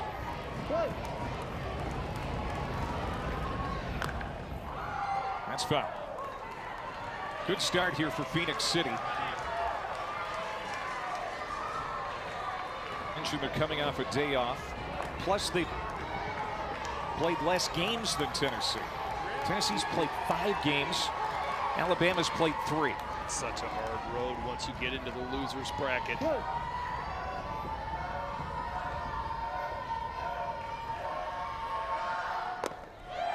Downstairs, Kaysen Smith draws the walk. Runners at the corners now, 1 out for Cam Lee. Close, almost too close to take. Bottom of the zone. And time is called. Mark Carter's going to come out to settle his pitcher in. Frazier has been so good mechanics, everything's fine. It's just a little bit off on the hit by pitch and the walk.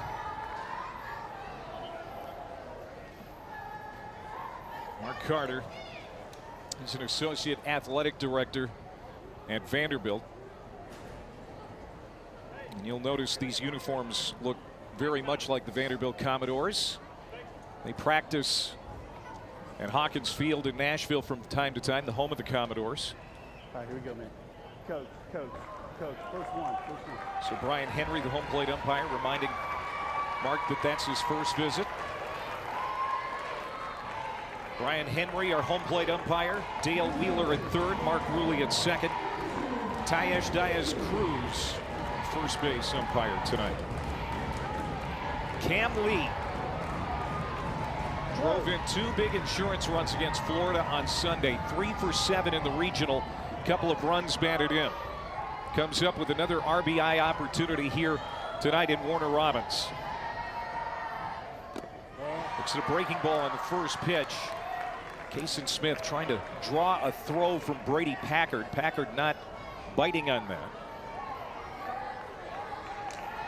Great crowd here in Warner Robins tonight.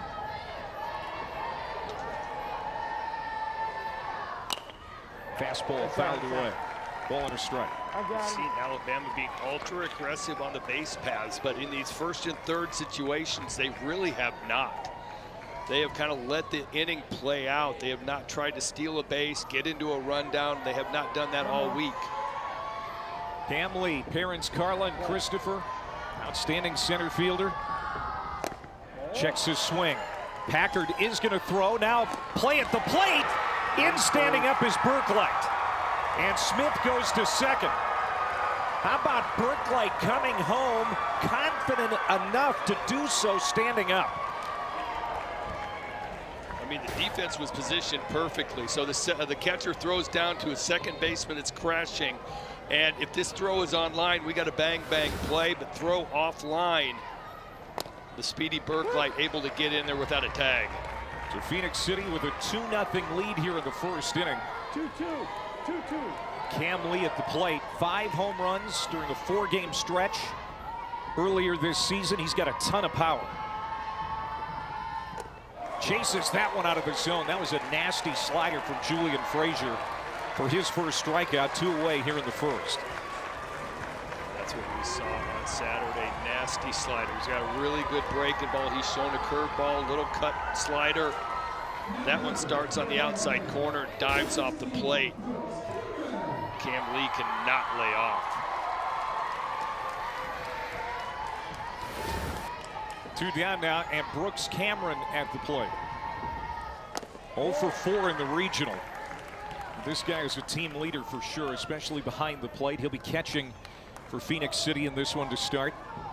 Had a great state tournament, batted .600 there. His parents, Brent and Michelle. Has 3 siblings. Coaches love him. So hard-nosed behind the plate. Frazier trying to navigate this inning. Already down here, a couple of runs. It's a pressure-packed situation for these 12-year-olds, mostly 12-year-olds. Especially Nolensville. They have so much to live up to, Greg. I mean, this Little League has been in the regionals 5 of the last 6 years. I mean, it's utterly an amazing run. Get to Williamsport 3 times during that run. Nobody has done that before in U.S. history. That started in 2021, and again in 22 and 23. Phoenix City hasn't been there since the 90s. Outside and to the screen. Cameron draws ball 4. Moving up to third is Kason Smith. Runners at the corners again. All right, something to keep an eye on, and I've got to be honest, Clay, this bothered me as a pitcher. Baseball's getting a little bit wet. The outfield grass has had the rain that we saw for 3.5 hours. The grass behind home plate has gotten wet. The infield has been dry because it's been under a tarp. And we were seeing Julian Frazier going to that rosin quite a bit, trying to get his hands dry. He's getting a wet baseball coming back. And he is struggling with his command. This is not the Julian Frazier that we saw on that dry day on Saturday. 31 pitches already here in this first inning for Frazier. Cam Lee now the runner at first base. Brooks Cameron the catcher, getting the courtesy runner with 2 outs. Now Frazier dealing to C.J. Harrison. Lee trying to coax a throw. Now the throw to third, and they get Kason Smith too far off the bag. And that ends the inning. Out of the inning. These NOLA boys are rock solid defensively. Fake the throw down to second. And Kason Smith just gets off just a little bit too far, thinking he might steal home. Big out to get out of that jam. You're looking at beautiful Whitestown, Indiana, currently in a weather delay. Iowa trailing Missouri by 2 runs here, 5-3.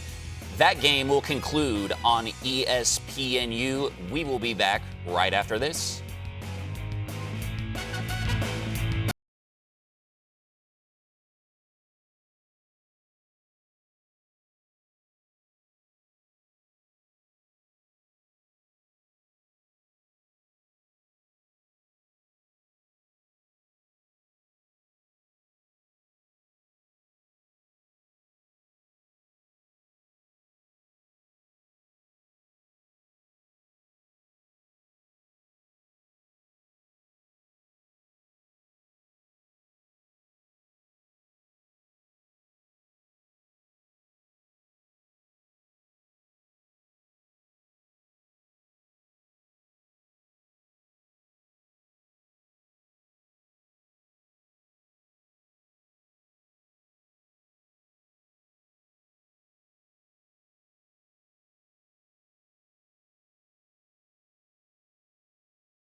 Port, Pennsylvania, and a slice of sports paradise.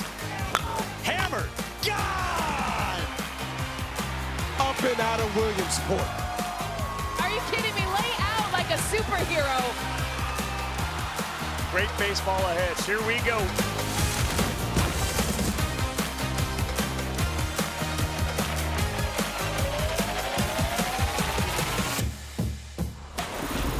Iowa, Missouri currently in a rain delay, but let's show you the action up to this point. Bottom of the first, no score. Ben Missler reaches home here on a drop, third strike. Missouri going up early, 1-0. We saw, Mike, that Iowa was a little rattled, by this one, but bottom of the second, same score, bases loaded. Mason Piskulik singles and 2-run score. Missouri extending that lead to 3-0. Yeah, Daniel Boone Little League from the Columbia area, they were on it early. Top third, though. Iowa down 3-0. They're chipping into this one, baby. Cooper Tisson. Hard-hitting Cooper Tisson. See, Yard can't hold him. Iowa getting on the board, but still down 3-1. This one still getting competitive here as you see the celebration. And there's Ben Missler gone. I know the wind's blowing, but that didn't matter for that one. Ben Missler threw the ball great, going deep sauce right there, having a ball game. Fans real excited about it. And again, that one 5-3. The conclusion of that game will be on ESPNU. But thoughts on this game that we're not going to see concluded here on E1 again. You could finish watching that one on ESPNU when it does resume in Whitestown, Indiana. But thoughts here? Yeah, the team from Missouri has outplayed the team from Iowa, but the team from Davenport has hung around. And their first hitter when we resume play, hard-hitting Cooper Tisson. Let's go. That's right. Iowa's been hanging in there, man. They got some fight to them. Now, we are going to be going down the street here to Bristol, Connecticut for Vermont, Maine as well. Thoughts on this one coming up here? You see Drew Clark there for Maine, 2 for 4 with a triple run into RBI so far in this region. Yeah, Drew Clark and Wes Connick from the Maine team have been awesome. And the beautiful weather here. What else in this game for you stands out? What should folks be watching for at home? Yeah, I think that in this New England region, the team from Massachusetts has been so dominant, and obviously Dom Mombler is one of the famous names, and he will be ready for the finals. But for the Vermont team, they've been scrappy, and Mickey Brown was excellent through a 2-hit shutout in the first game. So, I think for Maine and Vermont, they're two very good teams, but Massachusetts is looming. What's the X factor here for Vermont and Maine? Yeah, I think it's at this level of play, be aggressive on the bases, throw strikes, and play catch. If you do those 3 things, the hits will come and you'll be in good shape. Absolutely. And, hey, they're going to be running into a buzzsaw in Massachusetts. But, hey, you got to play the games on the schedule, right? That's right. That's right. That's absolutely. Let's get you down the street here to Bristol, Connecticut. We ought to, it's right there. You want to take a dive over there? Eric Fried and Kyle Peterson have the call for you, ladies and gentlemen. Enjoy that game. We will be back here waiting on you.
Against Bridgewater Little League.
Archie's in the first. It's a two-run double. And then the rains came, as they have often over the last 30 hours. We've had nearly 10 hours of rain delays dating back to Indiana and Kentucky last night, but the skies have cleared. Chris Burke, at least for now, in the heartland. In a battle of two Midwest heavyweights, Missouri and Iowa 2-0 in the tournament to this point. Missouri with a two-run lead. And we went to a delay with 2 outs and a runner in scoring position in the 5th. Missouri making a pitching change. Cooper Tisson, who homered earlier in the game, coming to the plate representing the tying run with 2 down. This is fun. We got to hop right back into it because we are in a high drama spot. Iowa's down to their last 4 outs, but they have a runner on and arguably the most talented player in the entire region coming up to bat, who's already homered in this game. You know what this kind of feels like? What? You're playing a video game and you get to set all the parameters of the game before you start playing. Like, hey, it's the bottom of the 5th. There's 2 outs. We're down 2.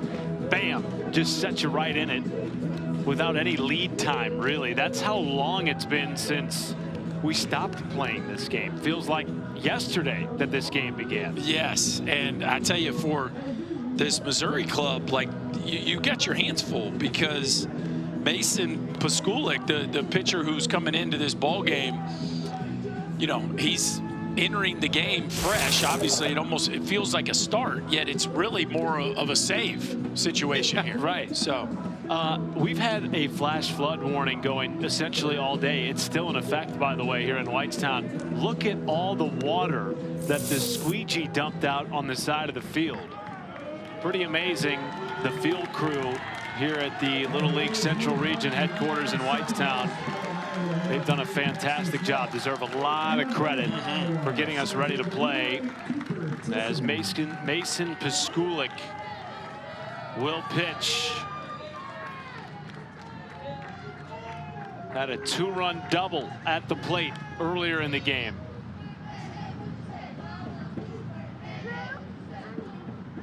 And Tisson calls time.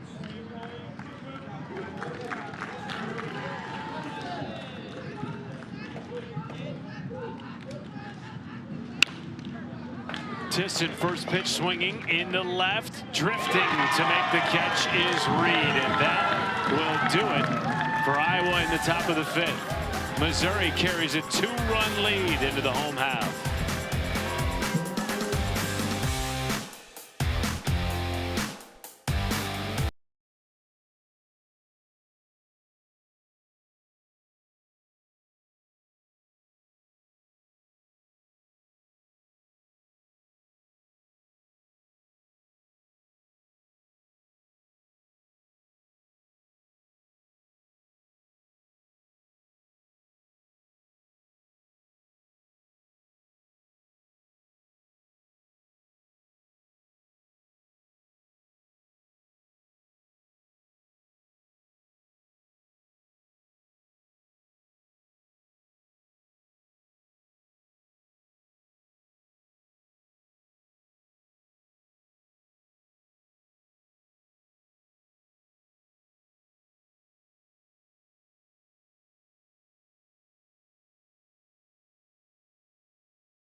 Your kids to enjoy the experience, the teamwork, and the fun of Little League baseball or softball, you can visit playlittleLeague.org, enter your address, find a Little League community program near you.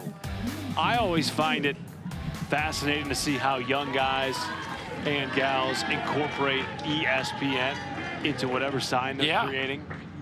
I was never quite creative enough to do that. Not my thing either. We would need help to make a good sign. Yes, lots of help.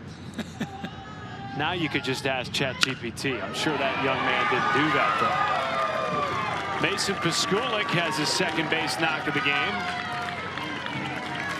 Undeterred by the layoff. 2 at-bats, 2 rockets. Back to that sign you and I couldn't come up with. There it is. Missouri trying to hang on here and punch its ticket to the championship game. Piskulik will stay put. Logan Chantos was the pitcher on the mound for Iowa at the time of the delay, and he remains on the mound after the delay.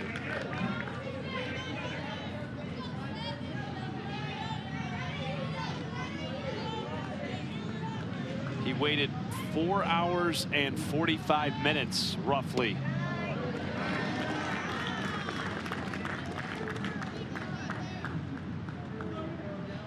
The wind is still apparent, but about 15 miles an hour softer than when we left. It was gusting out to left field. Saw a couple of home runs early in this game. Probably at about maybe 5 to 10 now. It had to be 20 when we left. And if you caught the jet stream, it was going to go a long way. 2-2 to Galloway. This could go a long way into center field, and back on it to make the catch is Tisson. Began the game as the shortstop. Might see him pitch. He can catch and patrol center. Yeah, it feels like you better hit it out of the ballpark if you're hitting it straightaway center field. I think Cooper Tisson's going to run it down if you don't. Rangy, fast. Made that play look easy. Time is called by Mark Irwin, the manager for Iowa. Logan Chantos kind of trying to shake his pitching arm out a little bit. Go to second base. Liam, throwing. Warm up. Hey, we're going to call him, right? So make sure you keep the ball down. And we'll try to get a double play, get out of this, okay? Hey, slider, make sure you find it. So they will make a change on the mound. It will not be Cooper Tisson coming in. And we've talked about this at length. If you're just joining us for the first time, Tisson had 11 strikeouts in 4 innings pitched, no runs allowed in their victory on Friday's opening round game against North Dakota. Instead, it'll be Rasso as Chantos moves to second base.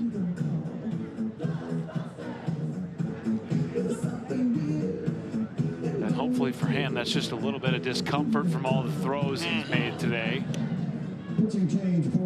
Well, and part of the conversation around when to put Cooper Tisson in the game is if you put him in this game and you don't come back and win, and then he has to pitch you to the championship tomorrow, then obviously you burned him for the championship game. And so I think because you can't pitch 3 days in a row. So the issue with managing his pitch usage is not so much who do they want to put in the game, but how do they want to use him here over the next few games.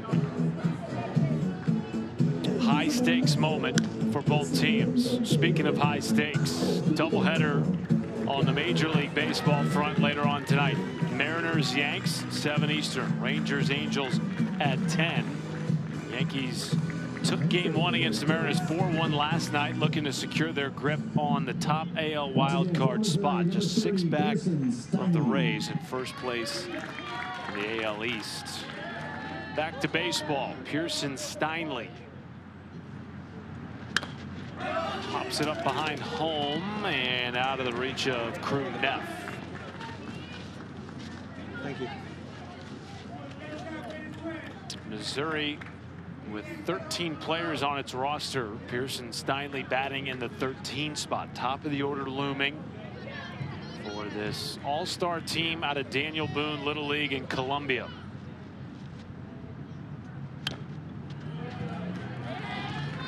Or they'd love a couple insurance runs. Excuse me, Iowa, 2, 3, 4 coming up next inning. So you feel good with 2. Boy, you'd love 3 or 4 run cushion going into the meat of that Iowa lineup. Rasso's 0-2. Well, certainly, as we've talked about, Berkey, this is an Iowa team that can put up runs in a hurry. Saw that, of course, as we mentioned, their 13-0 win against North Dakota. They put up 6 on Saturday against South Dakota. Good breaking ball. Did not offer at it on the appeal up to first base umpire Jeremy Oakley.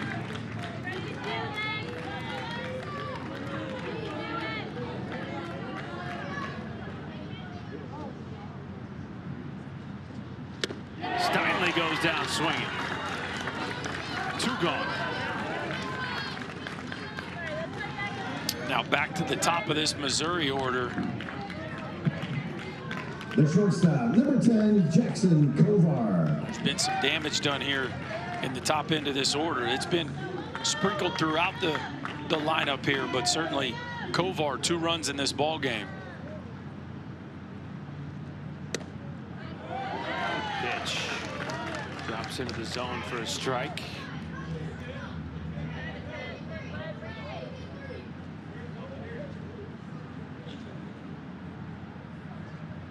The pitching dynamics of this tournament are always one of the most fascinating things to discuss, particularly at this point. Played a couple of games. You're now looking ahead to the last couple of games, including a championship on Friday, and how you manage pitch counts. If you can remember back this far, Berkey, Anthony Johnson Jr., the now first baseman for Iowa, started this game. Yes. Through 35. So he needs a day of rest, but he would be eligible if they're able to get to the championship day. So if somehow they pull a comeback, they'd have Tisson and Johnson ready to go, which would make whoever advanced to face them be in a really, really tough spot.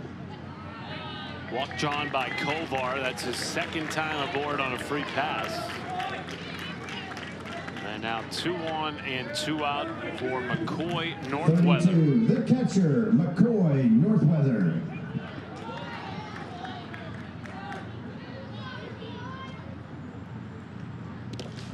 Good pick by Neff, keeping Piskulik at second base. Rasso trying to keep those insurance runs off the board here in the bottom of the 5th. In the air to right, it will drop.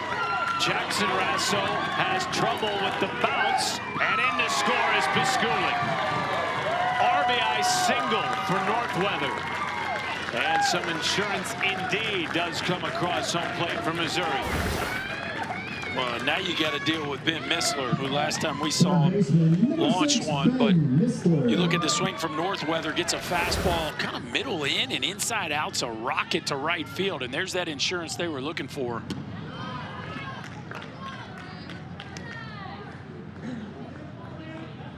Missler took advantage of the jet stream in the 3rd inning earlier today. 2-run homer to the left center field alley. Takes a big cut for strike 1.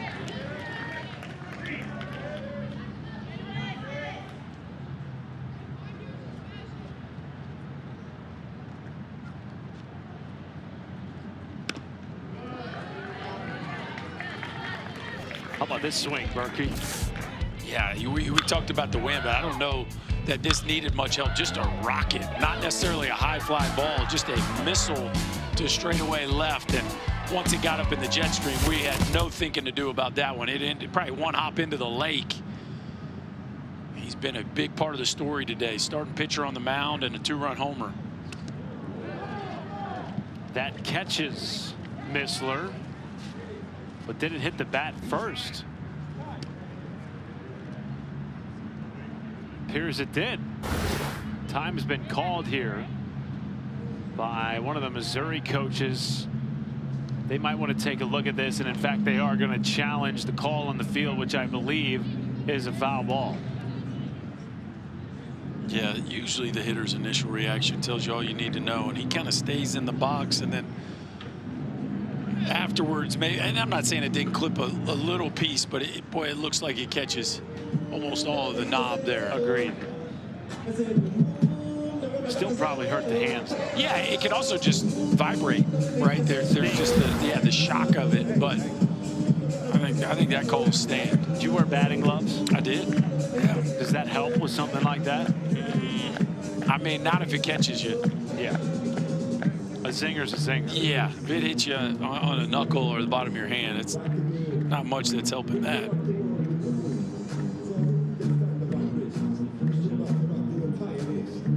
I believe this is the first challenge of the day. It is for either Missouri or Iowa. Each manager's allowed 2 unsuccessful challenges over the first 6 innings. You get an additional one in extras. It's a pretty simple one here.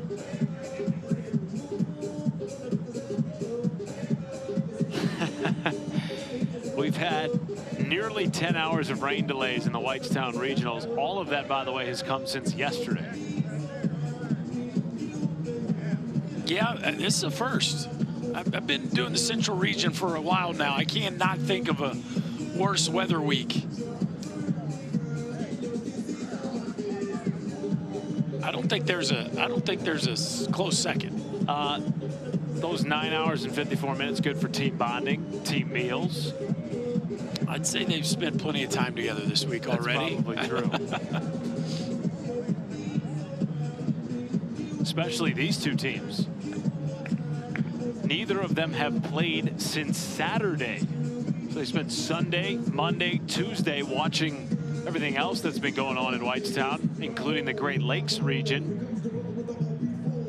That final is later on tonight, 7 Eastern on ESPN. Excited for that one.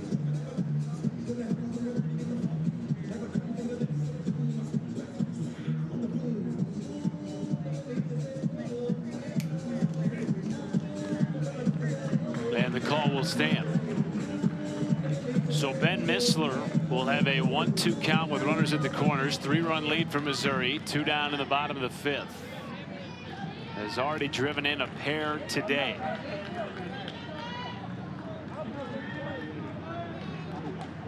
Rasso misses with a breaking ball.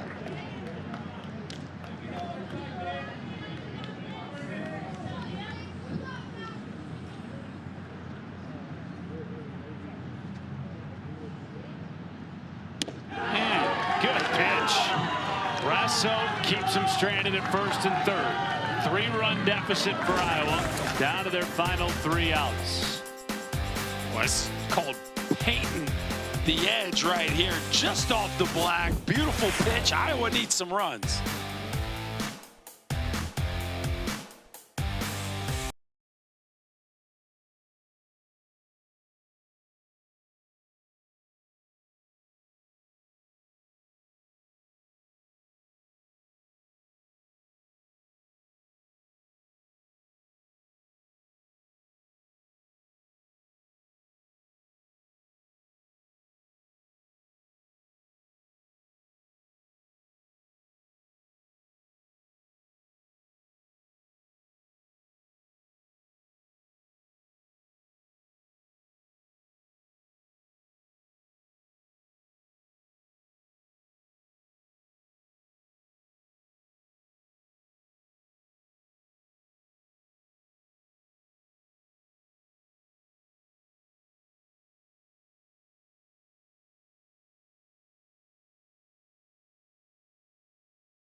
Back in Whitestown, final half inning for Iowa to plate 3 runs and extend this game. Winner advances to the region championship Friday, 1 Eastern on ESPN. Loser is still alive. They would take on Wisconsin Thursday in the elimination game final.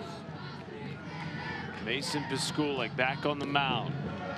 Has had a monster day at the plate. Driving in a couple of runs, reaching with a pair of base hits, now trying to close out the game for Missouri. Big swing and a miss from big Anthony Johnson Jr.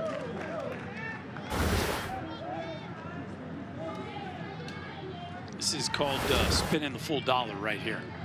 That's letting it rip. Cue balled and foul. Johnson has some serious pop in that 270-pound frame. Has homered in the tournament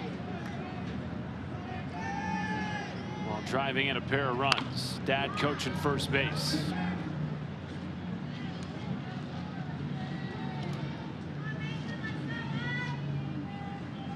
Well, as much as AJ likes to go deep, they don't need a homer here. I mean, they would take it, but you'd love to just get some momentum built. Find your way on the bases and see if you can't mount a 3-run rally here. Hey now. Moonshot. It'll be foul over the seats in right field. I didn't say I didn't want to watch a homer. I'm just saying they maybe don't necessarily need that. That went a long way. That's as far as any ball I've seen hit at this field. I mean, that ball is way over the bleachers. That's home run derby distance there. Dad was thinking that's a goner. There was pretty good odds the next pitch was going to be down and away after that. Nice job by Mason Pasculic. Don't throw it there. Look how deep Carter Bexton's playing at second base now. I like it. He is literally in shallow right field. I would have the whole overshift on him. I put third baseman up the middle, shortstop out there, shallow right field as well. I mean, I don't think he's going to hit a backside ground ball. In the air to left. Hey now. Drifting back. It's off the wall. AJ thinking 2. Stand-up double to start the 6th for Iowa. And if he'd have hit that 5 hours ago, it'd been in the lake. There is hardly a breath of wind right now. But that ball was just feet from being his second homer here in Whitestown. We saw him pull a homer early in the at-bat, just a touch foul. This is a little backside job right there, and that's what they were looking for.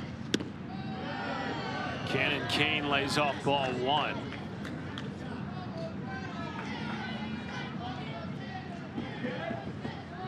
Starting to get to the point in the lineup where Iowa's done some serious damage. Kane up the middle. Right on cue. Sublette fields. AJ stays put at third. Runners at the corners with nobody out. And the tying run comes to the plate. Now how big does that insurance run feel?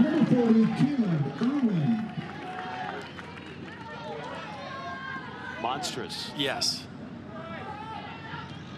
Caleb Irwin. They will let Kane take second without a throw. First base open now for Irwin. Nobody out.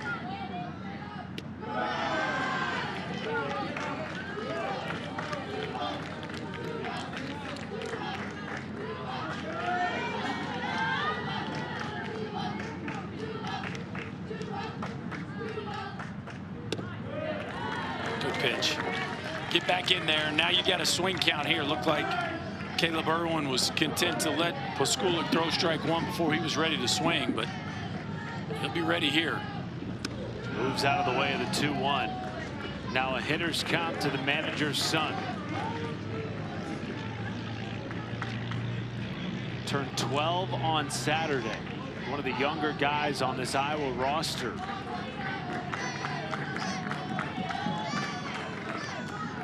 He's already driven in 3 runs in the Midwest Regional. Takes the hitter's count down the line and left. Fair ball.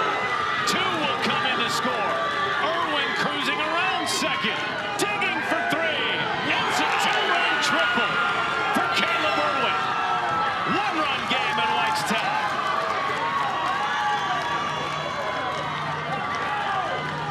Boy, we have had some late inning drama, have we not? Double, single, triple as as the Iowa offense is trying to hit for the cycle here in the 6th. A slicing liner down the left field line. A no doubt 2-run RBI knock. The only question was, would he get 3? The cutoff man is lined up to second, and that certainly cost him an opportunity. Irwin just puts his nose down, and he was smelling 3 right out of the gate. I tell you, if Missouri throws that cutoff more on line, they probably throw him out, but the ball goes towards second, then back to third, which allows Irwin to at least take another step or 2. And here we are, the tying run just 60 feet away. What a tournament for Irwin. 4 for 7, 5 runs batted in. The tying run is at third base with nobody out. Logan Chantis will come to the plate and face a new Missouri pitcher. Gavin Otis will take over for the team from Columbia. He has already appeared once in the tournament. Went 3 innings, struck out 2, walked 3, gave up 1 earned run on 5 hits. Yeah, one of their better arms. Threw right out of the gate in their very first game of this tournament against Minnesota. So certainly one of the guys they trust the most. Coming into a tough spot, a tight spot. Now don't forget, they get to hit last. So even if this inning finishes with a tie, they still have a great chance to win this game. Strike to Chantis. 0-2. He has singled and driven in a run today. Did he go around? No, says Jeremy Oakley.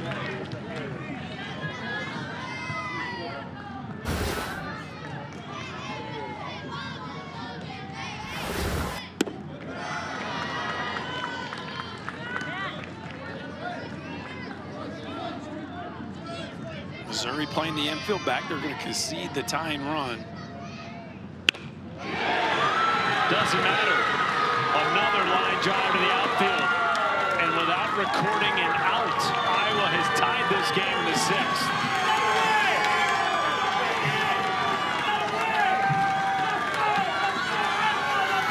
And Cooper Thiessen getting loose.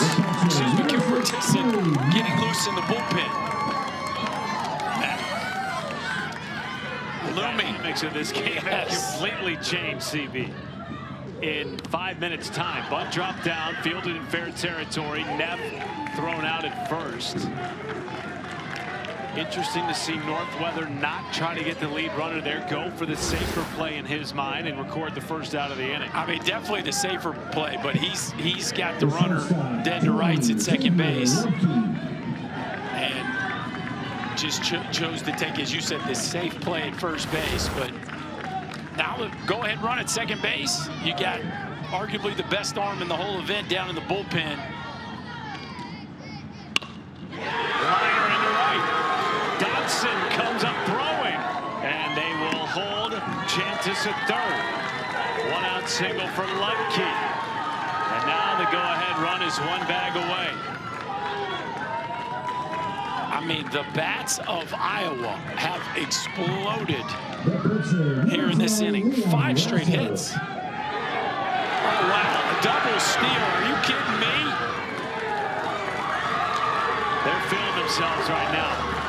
Totally changing the momentum of this game. A low first and third offense. And again, we were surprised Northweather didn't throw it to second earlier. And now here he chooses to throw the ball to second base. As we see, they're going to play the offense here, and they send him. Oh, excuse me, it wasn't Northweather. It was Otis that threw that ball to second base. I put my head down for a second and missed how that unfolded. Me too. I was counting the hits in the inning. They have 5. They had 4 in the game entering the 6th. And they're using some base running to make it happen here in the 6th. And now if you're Cooper Thiessen, you're licking your chops, warming up in the bullpen. Well, it's a dream scenario for Iowa. It's not tied, so you don't have to worry about how it finishes. You have the lead. You got your best arm ready to come in the ball game, and ball gets past Northweather up to third. Ludke. The wheels are wobbling here from Missouri. You got the potential to add on, and if he throws, I mean, you got plenty of pitches to work with if you're Thiessen, because you get off day tomorrow if you win this game.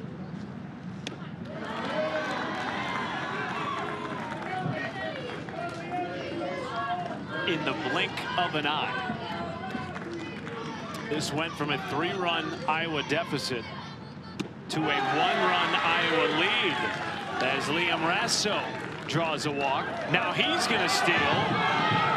Otis spins and fires home. Not in time with the tag. The exact same play. 2-run Iowa lead. Yeah, they just got the wheels turning right now. Now that's how you handle it if you're Otis. You look at the runner first, and if he goes, you try to throw him out the plate. Now, I would imagine we're going to get a challenge here on that play at the plate, which looked awfully close. It did, but on first glance, from my vantage point, I thought he was under the tag. Thought he got under the tag. Now, again, the last time Otis just turned and threw it in the center field. This time, he's learned up on it. He's coached up on it. He's like, wait, they're trying to steal home. Let me turn. And he fires a strike to the plate. The question is, does the tag arrive in time? Oh, he gets a little stuck there, Matty. The foot is definitely there first. Is it on the plate? Is it on the plate? Yeah. Is it on the plate? Boy, it looks like the toe is on the edge of the plate, doesn't it? This is a good look here. We might be in for another lengthy review here. His foot kind of gets stuck as he's starting to slide. This should tell us right here.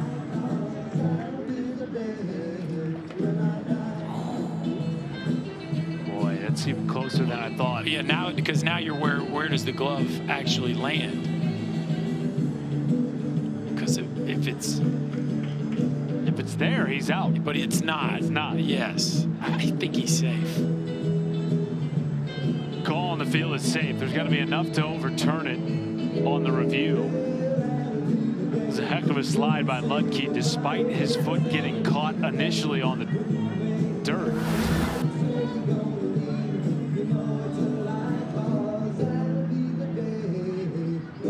If it stands, it would be a 2-run lead for Iowa with a runner at second base and Tate Devaney at the plate. Still only the 1 out.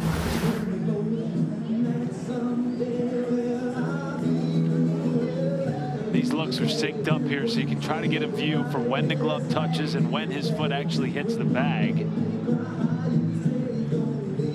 There. The glove is there. The toe looks like it's on the base. Yeah, I agree. And again, the call on the field is safe. So it just doesn't feel like that's enough to overturn.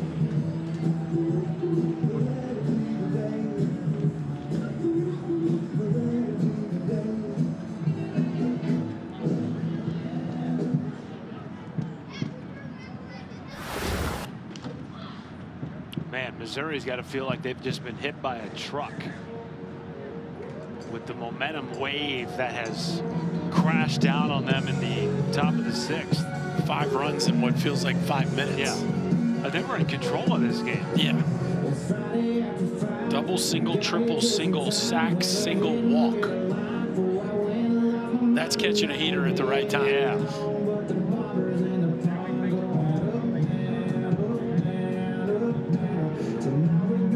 Iowa's now scored 27 runs in the tournament. They're not even through their 3rd game yet.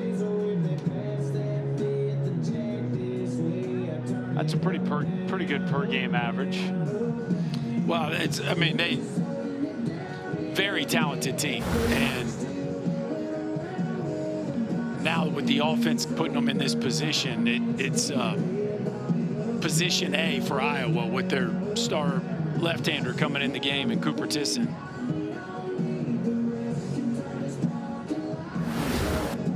Safe is the call.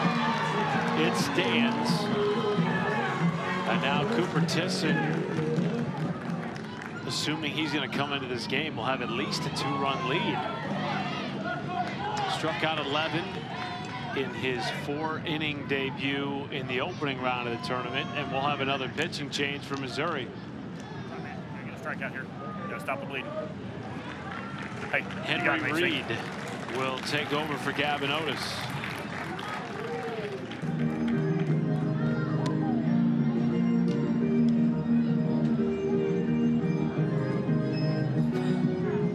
Change for Missouri. Now on the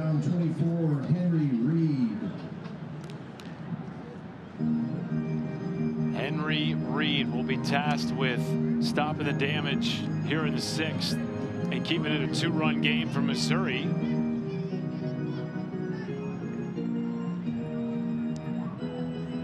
As we welcome you back into the booth, Matt Schumacher, Chris Burke with you. What have we just seen? I mean, try to put this in perspective as a guy who played the game. Just an avalanche of offense, a very talented team. Yep. And it's just incredible how the last 3 outs always come down to the top of the order.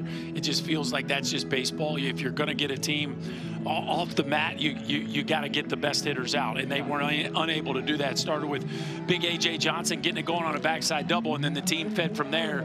And this 5-run outburst doesn't look like it's slowing down here. No, they might still be going. Right now if you're Iowa. And so now the task for Missouri is, how do you stop it? You bring in H.C. Reed. What's he got to do here? Well, obviously strikes. What you can't do is allow free passes. Grasso just got on via the free pass. What you don't want to do is start getting scared of the strike zone. Yes, this is a hot team, but you also now have kind of weathered the scariest part of their lineup, and so they need Reed to just come in here and fill up the strike zone and make sure they don't get back to the top of the order.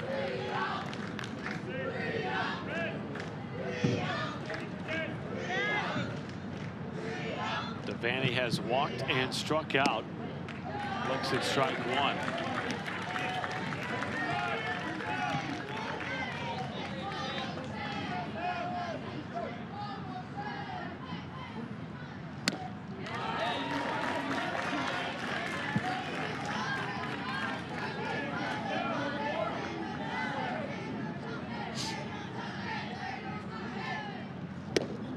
Misses inside. There's the free pass. Back-to-back for Iowa. For Iowa, 14, Licinius. Twice has stolen home in this inning. Yeah, give them credit. They did it all, man. They did not play like a team that was worried about losing this game. Obviously, the offense got it going, but then they ran the bases with the gas pedal down. We saw Caleb Irwin just run right in the left fielder's face for a triple. And then, of course, twice they've gone first and third and stole home. 1-0 to Broyles. Lysanius Broyles takes a strike. Of course, the loser of this game is not knocked out of the tournament. They will, however, have to come through the elimination bracket.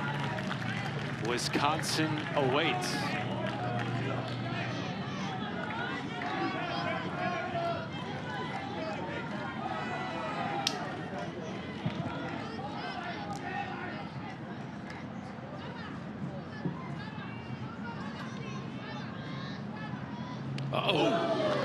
Catches Broyles, bases loaded, 3 straight free passes. Well, you could tell Henry Reed's got a big-time arm, but the first time he pitched in this regional, he did walk 3 batters, and so, you know, the command can get a little loose from him. Already a walk and a hit by pitch in this one.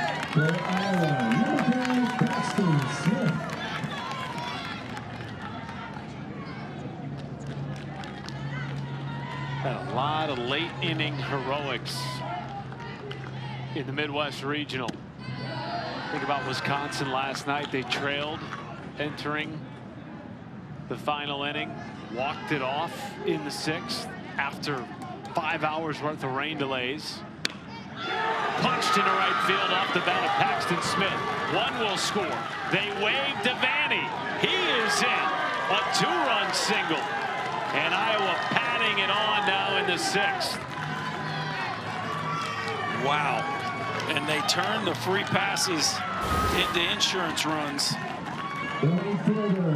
And this has just been impressive. We've seen pull side rockets. We've seen backside knocks. They have sprayed the ball from foul line to foul line. A highlight reel of offense here from the boys from Davenport.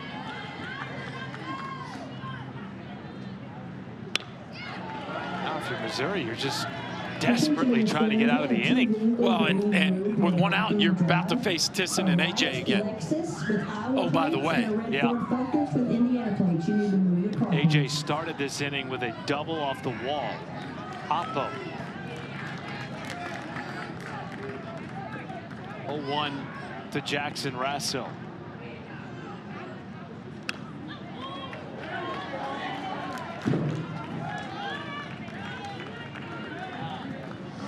Please return that fly ball to the first base umpire stand. Thank you.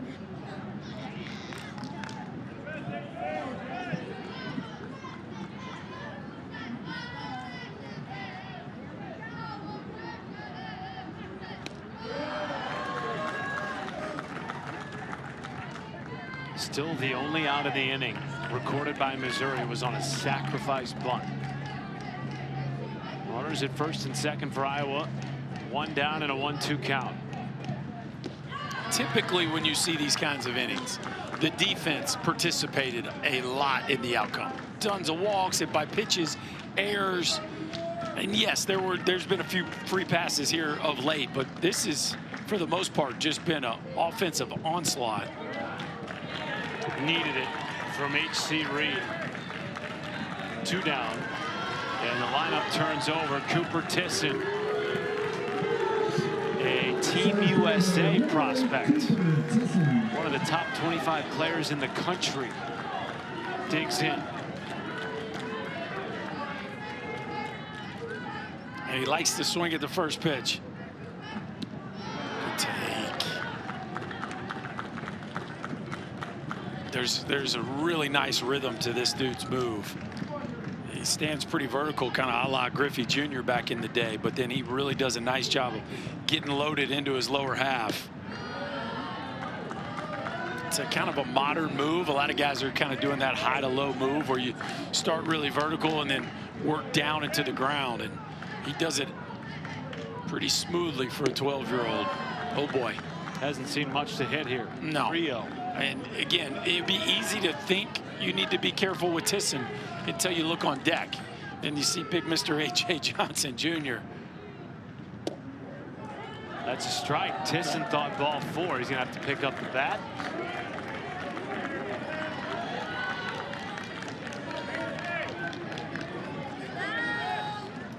Hitters count here. Will Tisson get something to hit?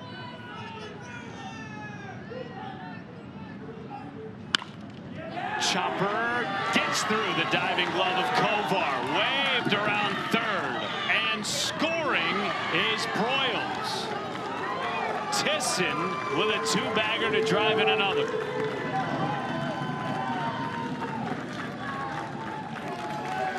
Well, and again, they continue to use the whole field. They continue to reach base by driving the baseball. And can you pitch to Anthony Johnson right here? They have officially hit through the order. Up the middle. Long throw. It is made in time. A monster inning from Iowa. Entered the 6th down 3. They played 8 in the 6th. And they lead by 5. Missouri down to its final 3 outs.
Anthony Johnson Jr. started the game. He now will watch his teammate at the top of the order finish the game, Cooper Tisson. And we have had some crazy late game drama after weather delays.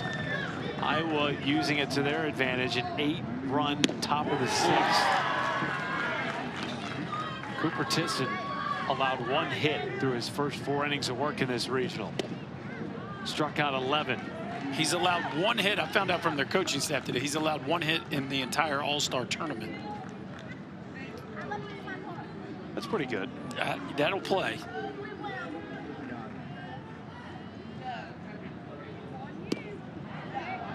Misses to Ben Sublette. Should the score hold, Iowa will get the day off tomorrow and play for the championship. Tisson has that on his mind. 1 down.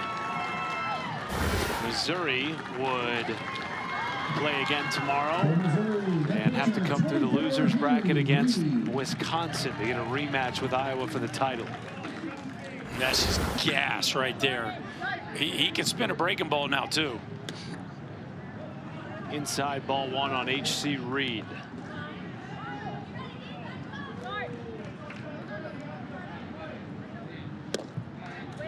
So in this game, Tisson has played short, center field, and pitched. Hit a homer.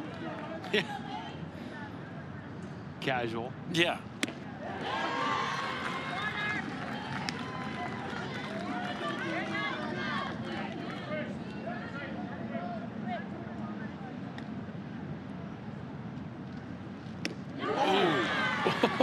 Nasty.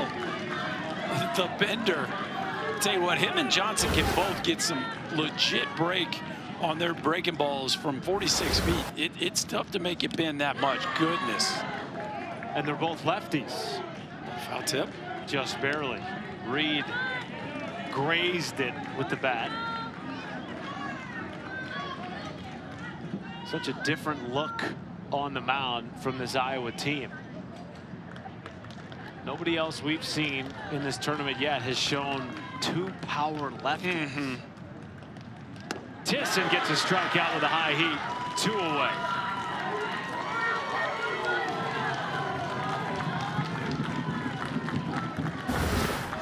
Second baseman, 28, Carter Bexton.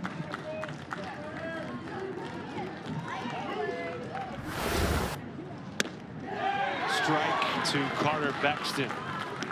Cooper's father, Greg, played in the Expos organization, made it all the way to AAA. At one time, may have been a Tennessee Volunteer like my partner Chris Burke, but opted to sign with the Expos out of high school. And now watching his son compete at the highest level for his age group. Yeah, something tells me his kid might get a chance at pro ball. If it was a stock, I'd be buying. Buy early. Yes.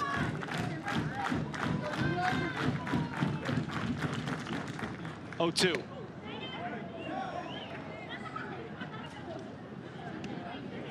There's a lot of late break on his pitches. Bexton trying to hang in.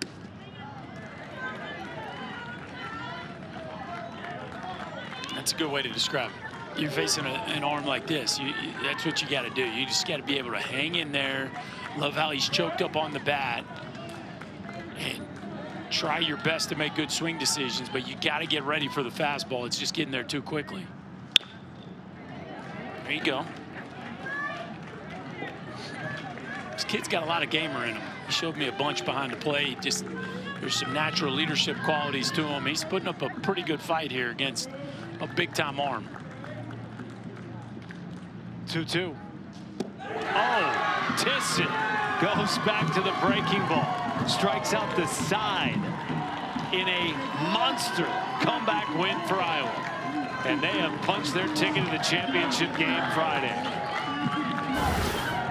Well, that's why we were talking about them all game long, folks. As a coaching staff, this is just a an arm you have to find a way to get into the ball game, even for a short stint, because of the pitch count limitations. And they waited it out perfectly, got the opportunity, fired the best bullet they have, and boy, did he deliver. Striking out the side in 17 pitches. The kids from Missouri were awesome today. It just, they needed 3 more outs, and they couldn't figure out a way to get it done. But that sets up a pretty good ball game tomorrow between Missouri and Wisconsin. Sure does. Wisconsin won in walk-off comeback fashion the other day against Minnesota. They will now take on Missouri, who gave up a game late in comeback fashion for Iowa. Fascinating matchup in the elimination game final. And the winner of that will get a date with Iowa in the championship. The team from Davenport Northwest Little League. 21 years ago, this Little League organization made it to Williamsport. In 2026, they're now 1 game away, and a big reason for it is Cooper Tisson, who joins us now. Cooper, appreciate your time, brother. Congratulations on an awesome game. What did you guys do during a 5-hour rain delay? So we went back to the hotel, we chilled in our rooms, got some Chick-fil-A for lunch. It's a good plan. Chick-fil-A is always good for some knocks. Did you feel the offensive avalanche coming? What was the vibe like headed into the 6th? It was amazing. Our team never really backs down, and we always fight. And we brought all of our energy in that last inning right there. You did. Now, we saw you play shortstop. We saw you play center. We saw you pitch. We've seen you catch. Which of those positions do you enjoy playing the most, and why? Pitching, because I can really show my talent and get all of my pitches, and it feels the best. Who helped you develop that nasty breaking ball? My dad. My dad teaches me every day. That's a pretty good guy to learn from. Did he teach you how to swing the bat, too? Yeah. Okay, now, if I told you you had to put one of them down, you could either pitch or hit, which would you choose? Probably pitch. Okay. All right, all right. I needed to know. Well, how about do both for a while? You're pretty good at both. That's right. Take us through that home run that you hit back in the 3rd inning. The wind's blowing. You hit it to dead center field. Did you know it right away? No, I didn't. I thought I popped out. Thankfully, it kept going and went over. Hey, one more question for you, Cooper. This team, a lot of you guys have been playing together for a long time. A lot of the guys go to the same grade school. How cool has it been to be on this run together, now 1 game away from Williamsport? It's been amazing. Being with the guys and everything is so awesome and so cool. Well, hey, man, enjoy the rest of your night off. Enjoy tomorrow off. We'll see you back at the yard on Friday. Thank you, guys. Congratulations, bud. Thank you. Cooper Tisson, as you referenced, Berkey did it all today. Started at shortstop, hit a bomb, drove in 2 runs, pitched, and played center field. He said he thought that was a pop-up. We didn't. Now, maybe the wind helped it a little bit. We'll give him a little grace there, but then the pitching was just electric. Fastballs in the low 70s, the breaking ball's dirty, and he retired all 3 with that spinner. Just a really unique kid, right? Not only can he really swing the bat, but then we get to see him play all over the field. Just worth the price of admission for sure. Whatever that is. Did you pay to get in here today? Matt Schumacher, Chris Burke with you. We're excited not only to see Iowa play again and Cooper Tisson, but later on tonight. Let's set it up on ESPN2, 7 Eastern. It's a rematch. We've got Kentucky and Ohio playing for a trip to Williamsport. Kentucky comes in with a bunch of momentum. A late rally, a grand slam that set up a ton of late inning drama. But Ohio looks poised. They certainly look the part. Now, you know they've got to exercise a few demons. They were here last year, undefeated in the championship game and lost. So, you know they're thinking about it, but it's a very talented team. Kentucky's got their hands full tonight. We look forward to that one. It's at 7 Eastern on ESPN2. Winner wins the championship and advances to Williamsport. Cooper Tisson has Williamsport on his mind. Northwest Davenport made it 21 years ago. Can they do it again in 2026? They'll have a shot on Friday. For Chris Burke, Matt Schumacher, we'll talk to you from the diamond again in about an hour.